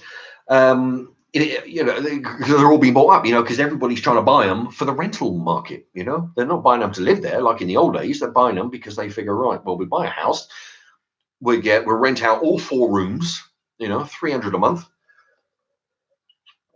So I think that a large, or if all, the percentage of the ones who are here are going to get to stay, which doesn't help the workforce who are out here trying to, that's just my opinion of the way things are going. I think we're going to get boned. And also, what the hell? She's on the news saying about, and all the news people are saying, oh yeah, well, she's come up with this big deal that she went to, the Brexit people and try to sell them that deal, and they won't have it. What deal? What the fuck? Yeah, it's like, oh yeah, well, it's either this deal or no deal, and I'm going to try and tell the people that we should take the deal. What deal? What fucking thing are you trying to offer them? Well, offer them nothing. Just get the fuck out, and just. But I mean, I realise that there's more to it. Brexit. I was reading a couple of comments there. there's more to it. I mean, there's the link with Ireland. There's a link with Scotland. They want, I don't know whether they want out or, you look at the news when it's people, in my opinion, when they take a film crew out the street, it's all the young fucking kids. It don't be college kids and dumb kids in the first place. They're all saying, oh yeah, I voted to stay in. Because they figure, well, everything's great, multicultural. Yeah, multicultural England. Oh, great. Yeah, try and get out there and get a fucking job. When there's a million people, in front of you, dumb bastards. And business owners, they're the ones who want to keep in, because business owners, um, but everybody who caters for the extra population, they're all loving it. Clothing, fast food, booze, especially, transportation, taxi drivers, they're all loving it because they've got million extra people using their products. But the actual people out there trying to actually, work for a living, you got to go through an agent. You got to go there begging at the agency. Anyway, it's all fucking been a nightmare. So, long story short, we're going to get boned. Anyway, I think it'll be extremely. I will be extremely surprised if Theresa May, the current prime minister, or any other prime minister after her, is going to help us. None of the prime ministers before have done it. In fact, the only people in Parliament who actually give a shit about how bad the country was turning was the BNP. And every time they show up, you've got people screaming on the internet and television how they're racist. How the fuck do they, they're telling it how it is. And, they're the only ones who saw the problem and said, look, we will do something about it. And everybody has to get on the bandwagon. Racist, Nazi, not comparing them to fucking Nazi. When everything's, it's always the Nazis, right? But no, every prime minister and every politician's been fucking us before that. They come along and say, how badly we've been done by, and they get the cold shoulder. And now the prime minister now is trying to, I'll be very surprised if we don't get the shit end of the stick. I'll eat my own words. I'll be out there, saying, well, look, I was wrong if I turn out to be wrong, but I don't think we're going to be faring well. We might leave, but I think we're going to get boned. Skip. Let's see.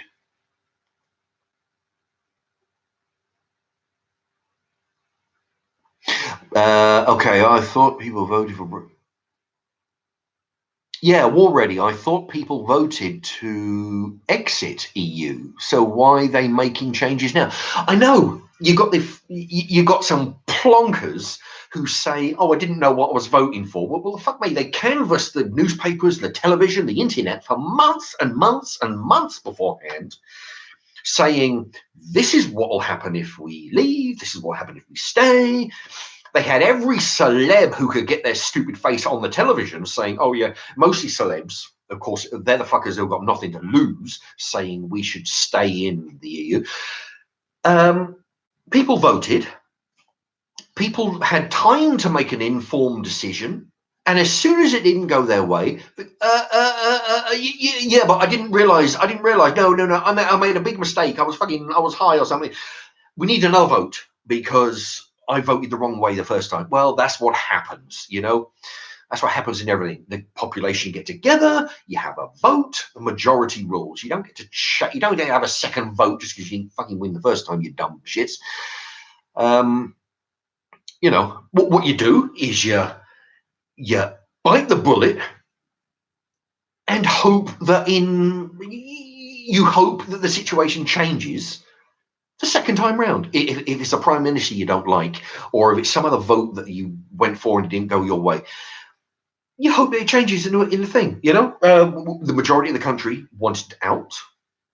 We're fucking sick of not having jobs. We're sick of the criminal element coming in. All right, there's probably a lot of there will be a lot of law-abiding ones, but they're definitely bringing in the criminal element along with them. We don't want that. We want our fucking jobs. We want all this and that. How many people? They're all 30 countries all piling in here. How many of us are moving over there? What have they got? Aside from cheap land, which I wanted to try to go in, I've mentioned before, I tried to go in with my brother, but he didn't want it. We could go over there, buy cheap land, live like fucking kings. We have one house here as a rental, which money gets sent over. You can live like a fucking superstar. All right, War Ready's asking if I'm for or against it. All right, I just covered that. Yeah, it's yeah, I think uh, Mark, why do some people say Brexit and others say Brexit? I don't know. Oh, because they're silly sods. It's Brexit, Britain exit, Brexit. That's what it. George White, Mark, how do I do a super chat? How do I do a super chat? I don't know. I think I've seen super chat comment. Function. I don't know what super chat is. I've heard that that's an option. I don't know what it means.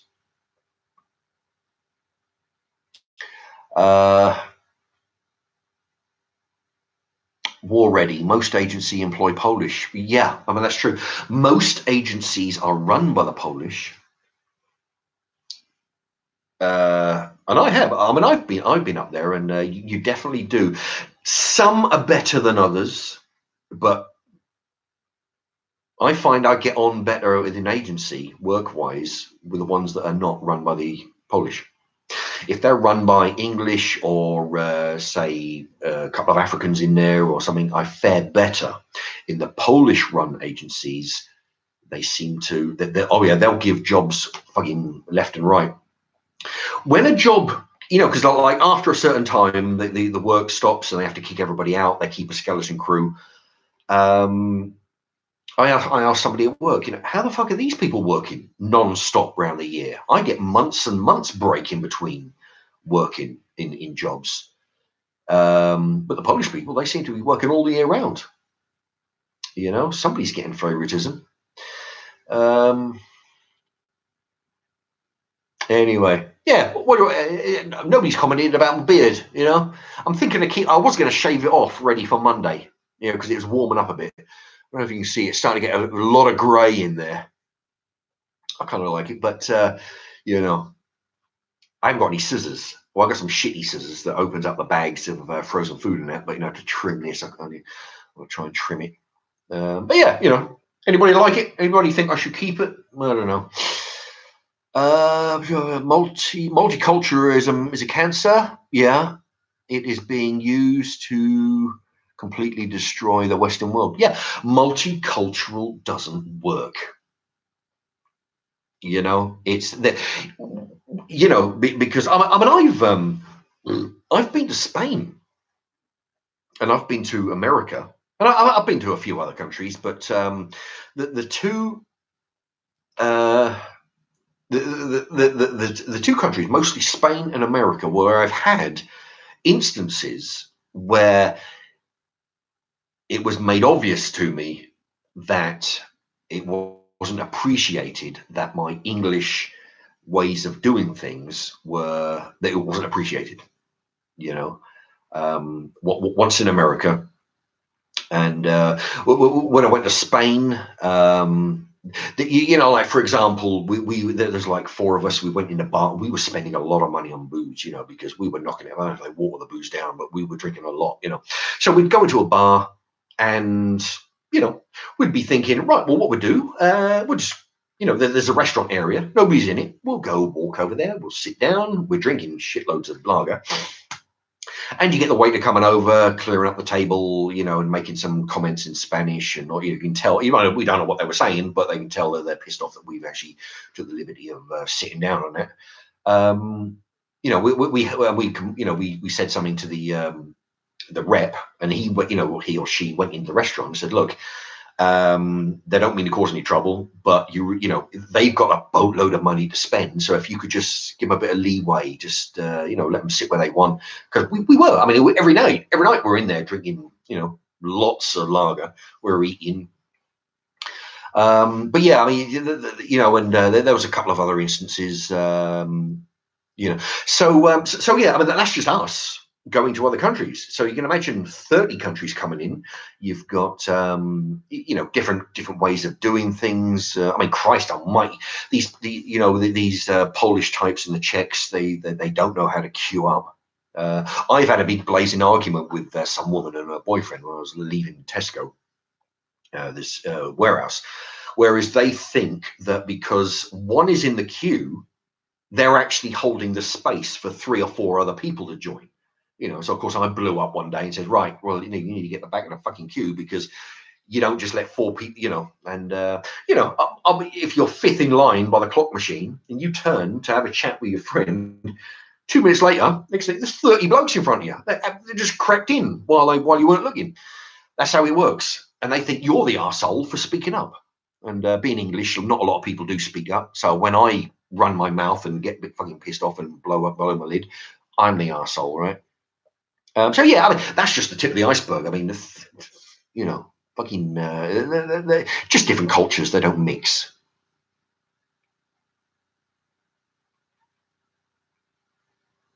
Yeah, George White. He says, yeah, this country would get screwed over as well. I think we're in for a boning from this Brexit thing.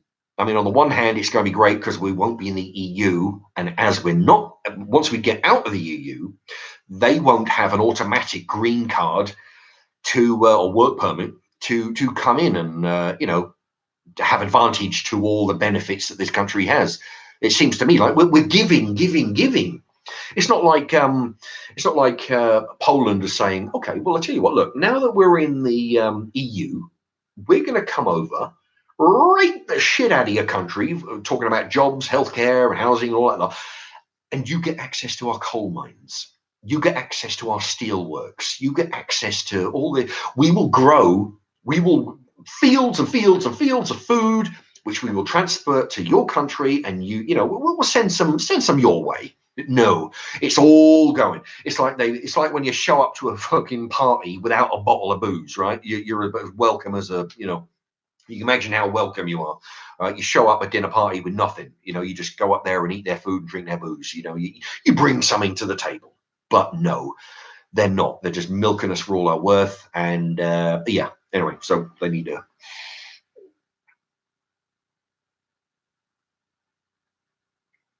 Yeah, see, we better not have Shearer law in the country ever. Yeah, Shearer law is where you get hand cut off or something.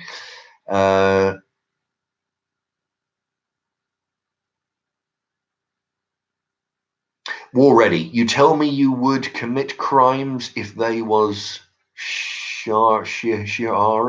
I don't know. I think he's talking to somebody else. Yeah, immigrants from the Middle East and North Africa shouldn't be allowed. Yeah, well, immigrants already. I mean, fuck me. Everybody's crying and moaning. My country's going to shit. I'll get murdered by my government. And well, yeah, well, some people are lucky, and so it's your government. It's their government. Get a few million of you together, sort out the government.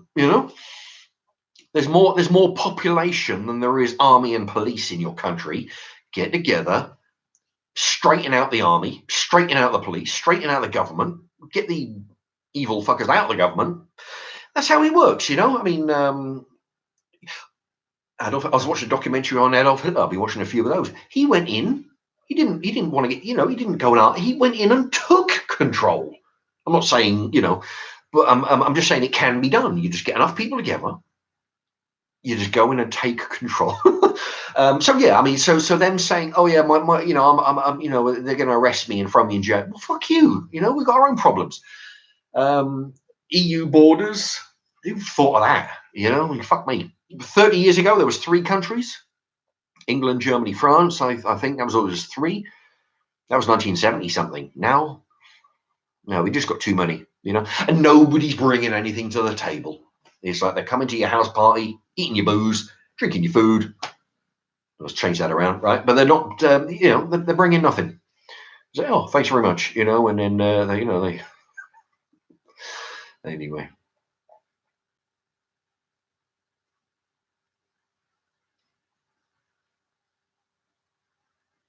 Yeah, snip. No, but stoning, hanging, severing limbs is too far. Yeah, it is a bit too far. I mean, it'll be a hell of a deterrent. I don't know, but see, that's the thing. Yeah, I mean, they do seem to go a bit. Oh shit! I better start making some dinner soon.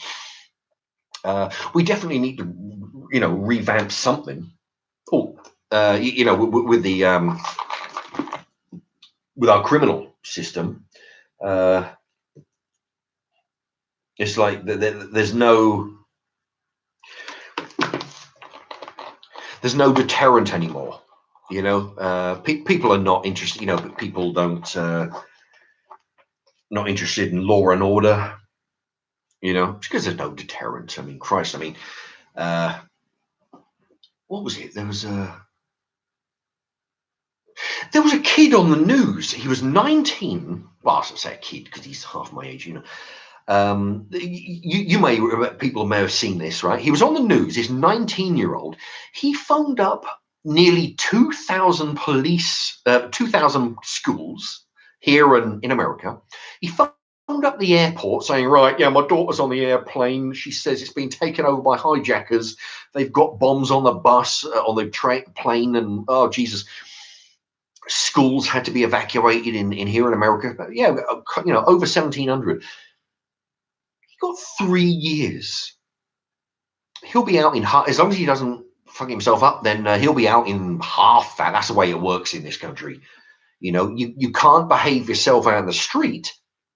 But if you behave in prison, you get half your time. Never mind about behaving yourself out in the free world. That's where you should be behaving yourself. If you're having a punishment by being locked up, if you behave yourself there, then we'll be lenient on you. Yeah, 3 years for causing the havoc he did. So I mean, that's why people are committing crimes, because there's absolutely no repercussions.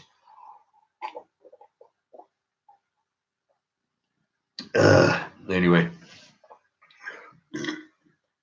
Oh boy. Right. Okay. It's been 2 hours and 2 minutes coming up.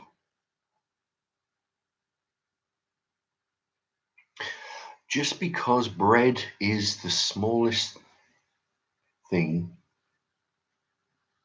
Oh, I think he's talking to somebody else there.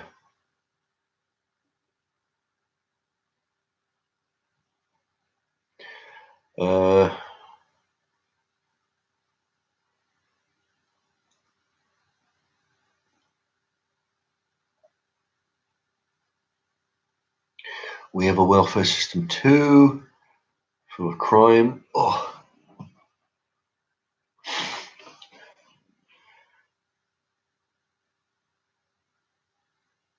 Okay. Yeah, there's a few comments out. I think everybody's talking amongst themselves.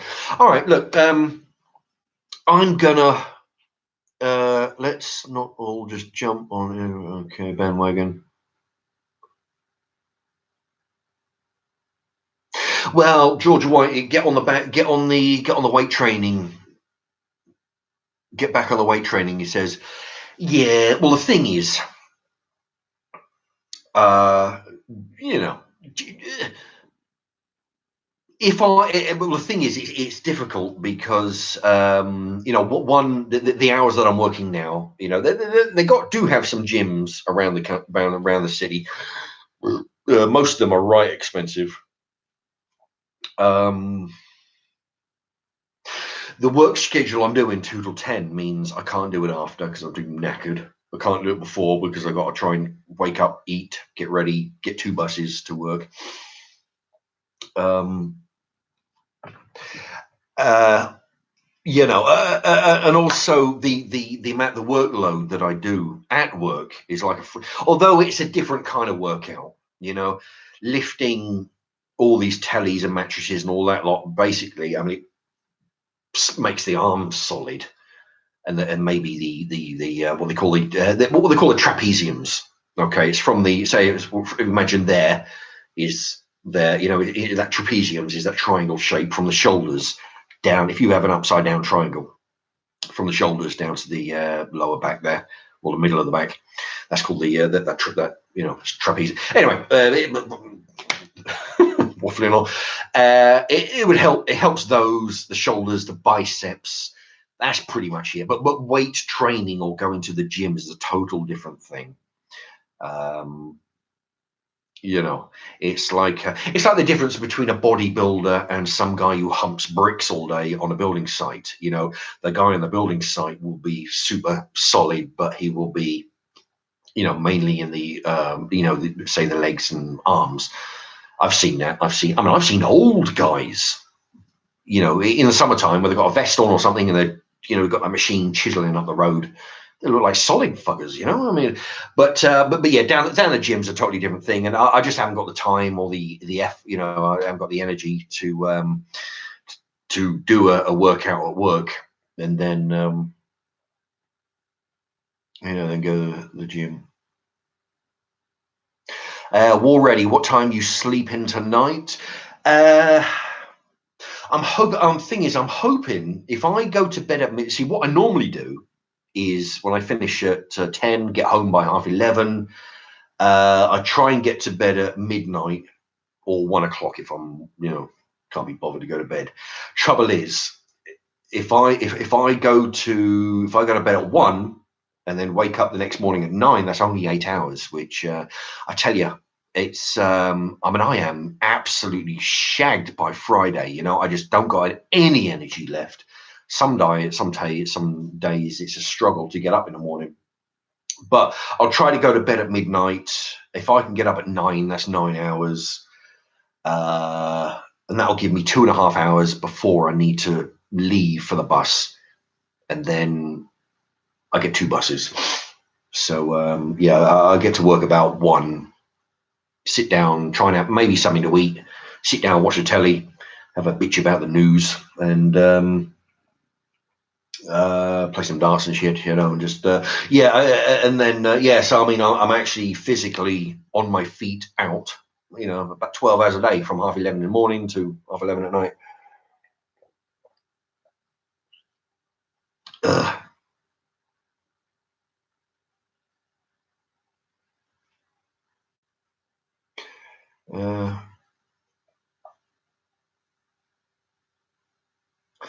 George White says, Mark, would you recommend steroids?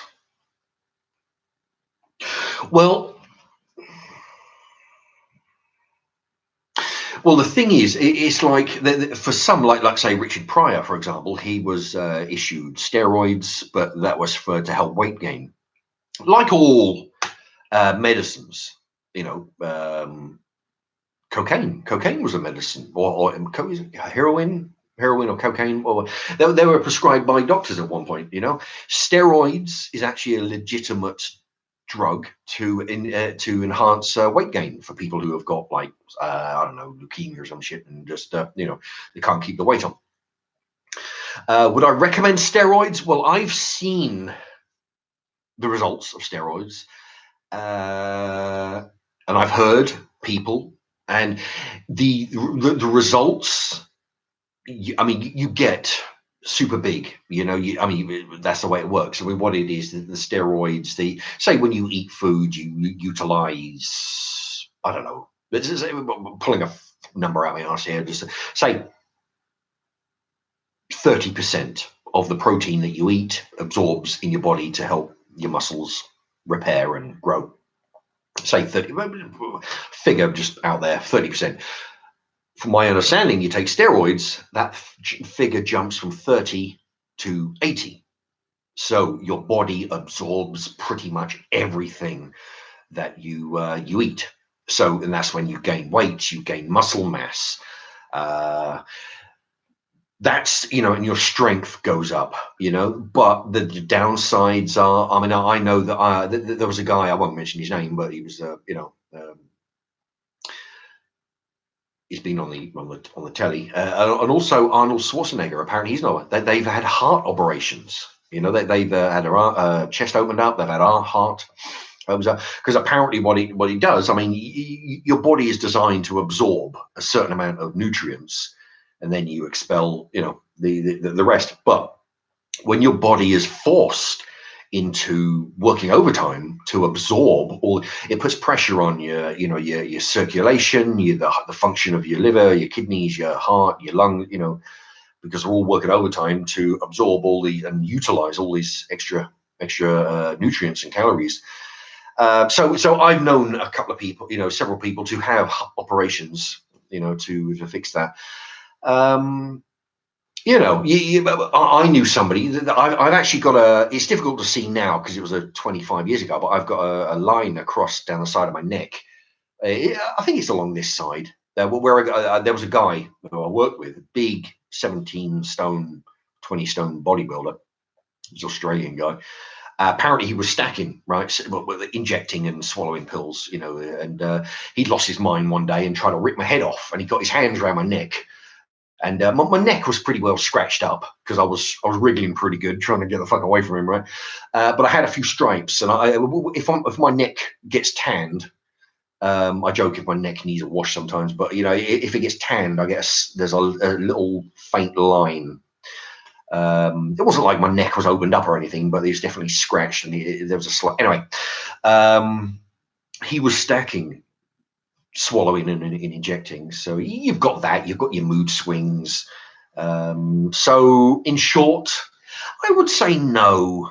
You know, just do the natural thing. Your body is designed, unless you're genetically, if you won the lottery, genetically speaking,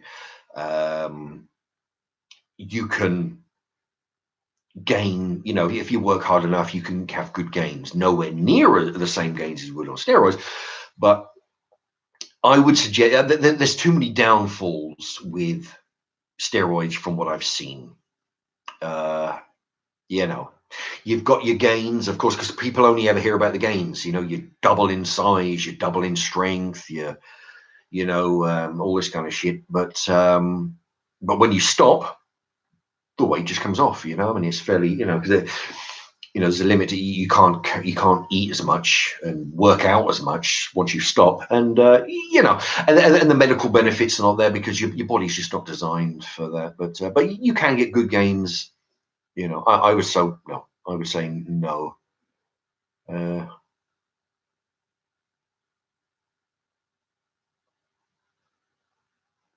I'm not on about killers. I'm just on about people stabbing other people. Okay. All right. Look, it's been almost 2.25 hours. I was only supposed to be here an hour. I'm gonna get a casserole. All right. All right. Nobody's commented on the beard, so fuck it. I'm gonna keep it for a few days. I don't want to have a shave and a haircut on the same day. Well, I do, but it's not gonna work out because I'll catch cold or something. Oh, I'm going to keep it for a few days anyway. I'll go into work and nobody will recognise me. I think I'm there. Enjoy the casserole already. Thank you very much. I'm going to leave it there. What I'm going to do, I'm going to start doing a casserole in the kitchen. All right. I'm going to put that in. I'll do the video. I'll get in the tub. I'll come out and when I come out, I'll do the finish of the video. I'll load it tonight. And I'll either load it tonight or I'll load it in the morning on a timer. I don't know. If anybody has, I mean, there's a few people watching now. I've got one I've did a whole bunch of money saving tips. I don't know how many I've done, 15, 16, 17 or so. Mark's money saving tips. Type in that. If anybody has any, I've got one ready, right? Well, I haven't filmed it yet, but if anybody got any ideas, any money saving tips that you employ, then by all means write them in. If I use them, I'll do it, and you'll get a mention for passing it on. Already, hopefully we get another show next week. Well, quite possibly. Normally, see, the thing is, what I've said before is, people ask me, "Oh, are you doing one every week?" And that I said, "Well, no, not really, because most of the time, I only do a live stream when I have something to say. I don't just do a live stream and sort of, I mean, normally I let you lot basically lead the conversation. I try not to get onto the politics too much because it normally gets me annoyed. But I basically, was going to tell you about the reason why I haven't been doing live streams, those stories about the buses. I'm just picturing me with that guy's expression, with her arm. Yeah, there's two stories on the buses, some other stuff, and then it just progresses from there. Just people jump in with comments and. Snipe says, "Give me a shout out on video." Yeah, well, the thing is, what I don't see, when I first started, right, I was doing shout outs for anybody who wanted one. You subscribe, you get a shout out. You ask for a shout out, you get a shout out. And then what happened was people, because I didn't, because I was doing as many as I could, people were writing to. People were writing to me asking for a shout out, and if I didn't get to do the shout out as fast as fast as they thought that I should have done it, they'd start writing to me, being abusive about why I haven't done them a shout out. So fuck them, right? So what I did, I just stopped doing shout outs for ages, right? And then people were asking for shout outs, and I said, fine, all right, look, what I'll do, because people were starting to get entitled, felt like entitled to get a shout out because they asked for it. I was happy to do it at the very first, but when they started to get abusive over it because I wasn't doing it as fast, I just stopped doing it. So what I've done for the last lot of months is, what you do is you put a comment on the on the video. With send a useful comment that I might pass on. For example, I've had some, if you see me doing roast potatoes, give me an alternative way to do those potatoes that'll make them better and crispier and fluffier and nicer.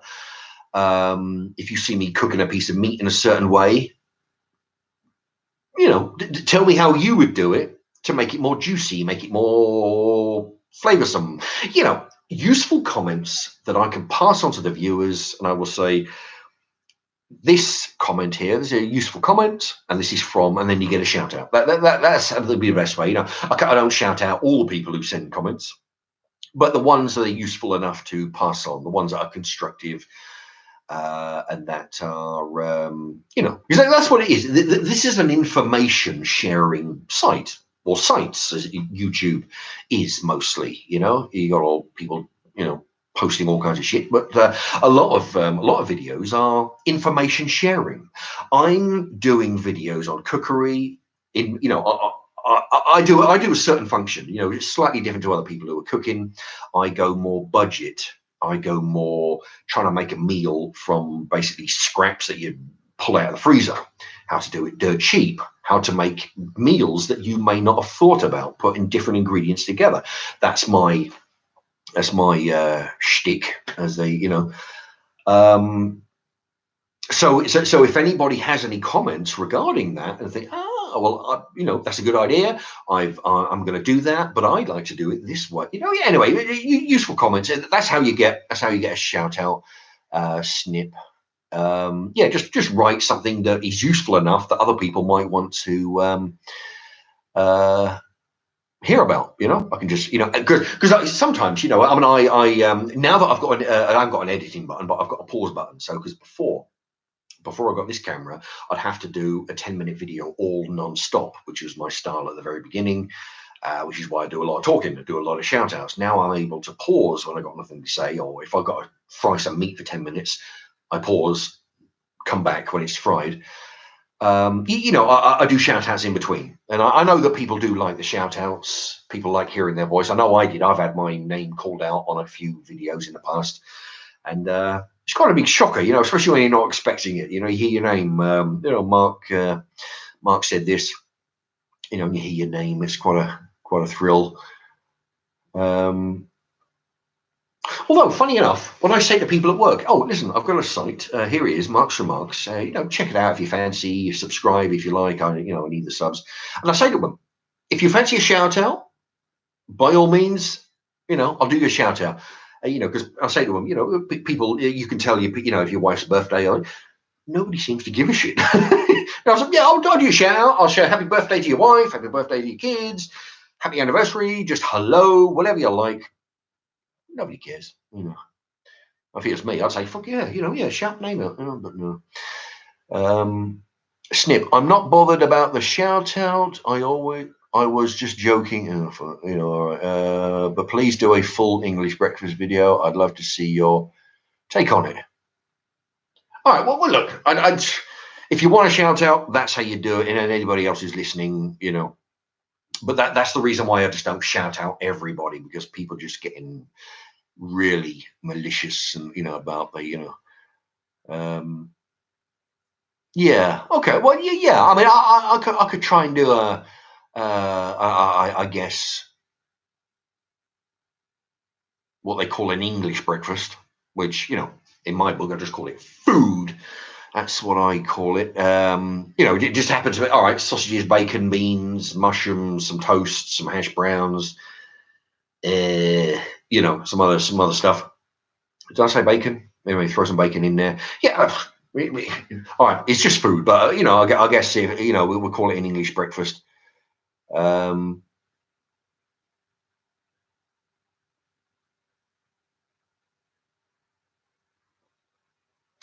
okay. Well, there you go.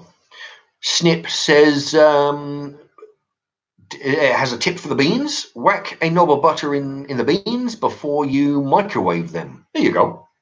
That's interesting. I would imagine it would, probably make it a bit more creamier, I guess.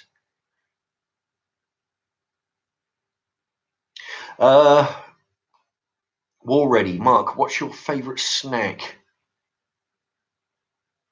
My favourite snack? That would be a chocolate eclair. I like them, I do like crisps. Yeah, I do like crisps. Is it Walkers?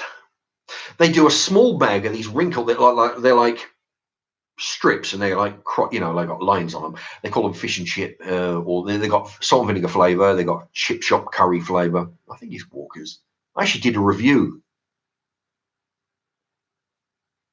You know what? Because I've actually done. If you was to type in Mark's Remark curry sauce or curry crisps, I'd done a review on these crisps, and then the next day I did a review on a cup of real curry sauce from the chip shop and compared them. Curry flavour crisps against a tub of real curry, and they actually work quite good. Anyway, those crisps I like. They're a bit expensive, but I do like crisps.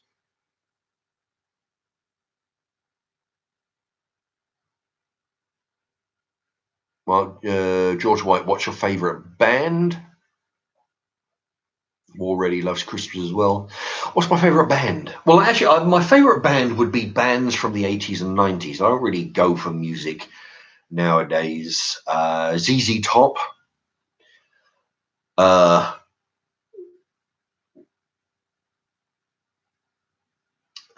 David Bowie, Carpenters, perhaps. I like some of theirs. AC/DC. A lot of bands that I didn't like back in the day, but I do like now because I'm older, and they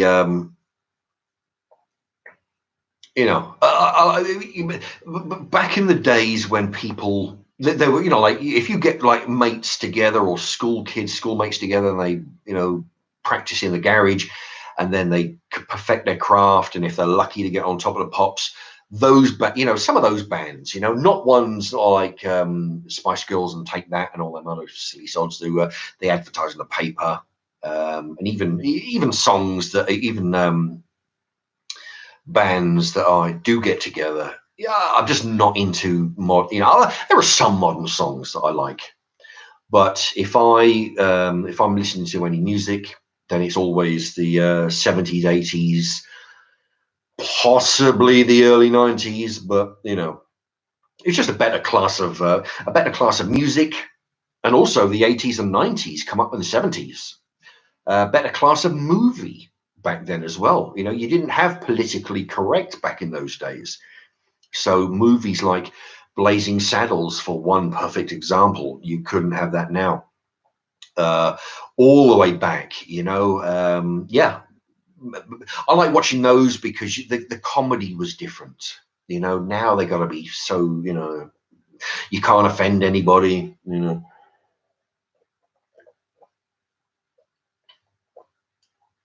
So, okay.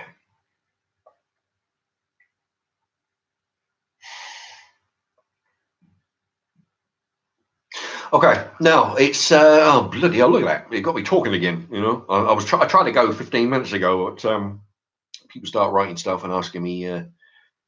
Yeah, George White, 80s music is awesome. You know, if I ever buy a DVD, CD, or listen to the music, it's mostly Talking Heads. You know, Simple Minds. Um, yeah, you know, it's all good. Yeah, that's the music I listen to.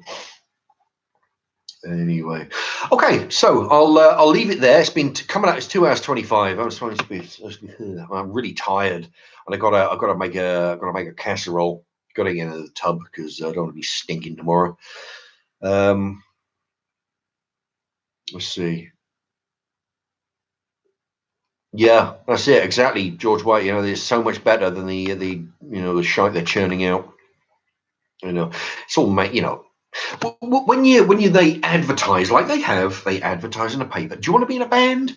Come down. You got 5,000 people trying to cram themselves into the local town hall, all auditioning to be in a band. I mean, basically, they're not looking at talent. They give these 5 band members the songs to sing. They give, you know, they don't write their own stuff. They get given songs that somebody else has wrote. All you need. So when they're looking for a band, right? They need one that's good at singing, possibly two fairly good singers, one that's going to lead the band, the other one's who's going to be a good, you know, backing singer, somebody to sing some stuff next to him. Uh, one good one nice looking one funny one, you know, one that's a bit cheeky, a bit like what's his name, that fucking goof. He didn't take that. Robbie Williams. There you go. When he's gone a bit serious nowadays, but when he was there, he was the cheeky one. He was the funny one. You know, one's that's all you know, he's the funny, and then you got one. Yeah, I don't know. You got 5 different personalities. Same with the Spice Girls. You know, you got one black one, you got one ginger one, you got one blonde one, you got one sporty one. You know, and you got one or some other one, whoever that is. That's all they need. They're not interested in how good are musicians, how good are singing are. You know, one or two good singers. You look at the Spice Girls, right? It was only the I think the ginger one mostly that she sang. The rest of them sort of sang with her, but they never, you know, they didn't really sort of carry songs. Anyway, I'm getting off on a thing. All right, look, I'm gonna go. Thank you so much for sticking around. Oh, look at that! I've got 10 thumbs up. That's quite good, you know. We got yeah, 10 thumbs up. Got 11 thumbs up now. Whoever that was, thank you.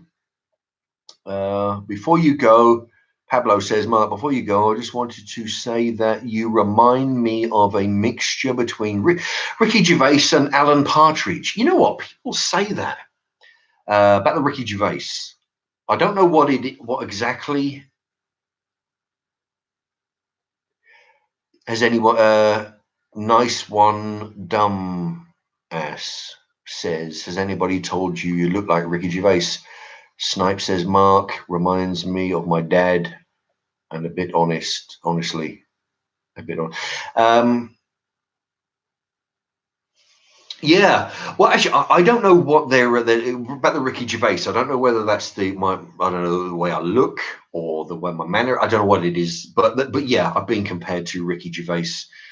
I got compared to Dave Allen, the comedian, back in a long time ago. But yeah, it's all good. But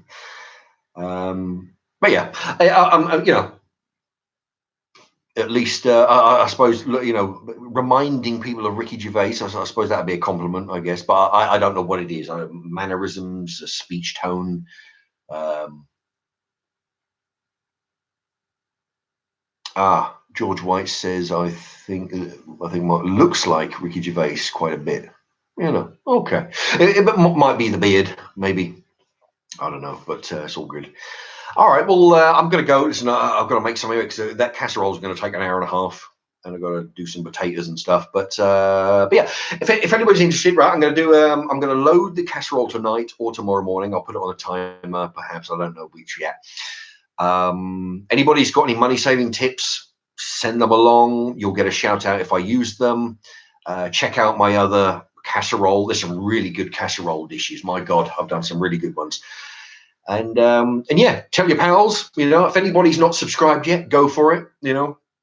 I've got I've got like 718 videos so far, most of them cookery. I've been going for just over 16 months now. Somebody asked me what I'm going to do for my 100, because I've got like I don't know, I think it was 830, 838, 836 subscribers. Somebody asked me what am I going to do for my 1000th subscriber. Well, I don't know. I'm going to have to think of something special, but I mean, it's got a long way to go. I've got almost 150 subscribers to go. But I'll try and do something interesting for my 1000th subscriber. Yeah, thank you, George White. Cheers. Keep up the good work, he says. Well, thank you very much. I'm doing what I can. Like I say, I wish I could do more videos because when I first started, I was doing them every day, and then they would go to every 2 days or so. But I just can't do more than I can't be doing them during the week. I'm just, it really is mad. But anyway, I'm gonna do them at the weekends, and I'll be doing some more live streams. Perhaps not every week because I like I say I only ever do. I don't just do one for the sake of it. I actually have some things I want to talk about anyway. But thank you for watching, everybody, and tell your pals, about the good work I'm doing on the videos. And if you see me on the bus, great. Introduce yourself, say hello. And yeah, hit the subscribe, do all that, and right, I'm going to get going. Right, okay, so yeah, so keep your eyes, subscribe, hit the bell, and you'll be told when I'm doing this other casserole. And I'm waffling on for the sake of it. Now I've got to go. Okay, so it's been 2.5 hours. Thank you very much, everybody, for sticking around, and I'll see you in the next one.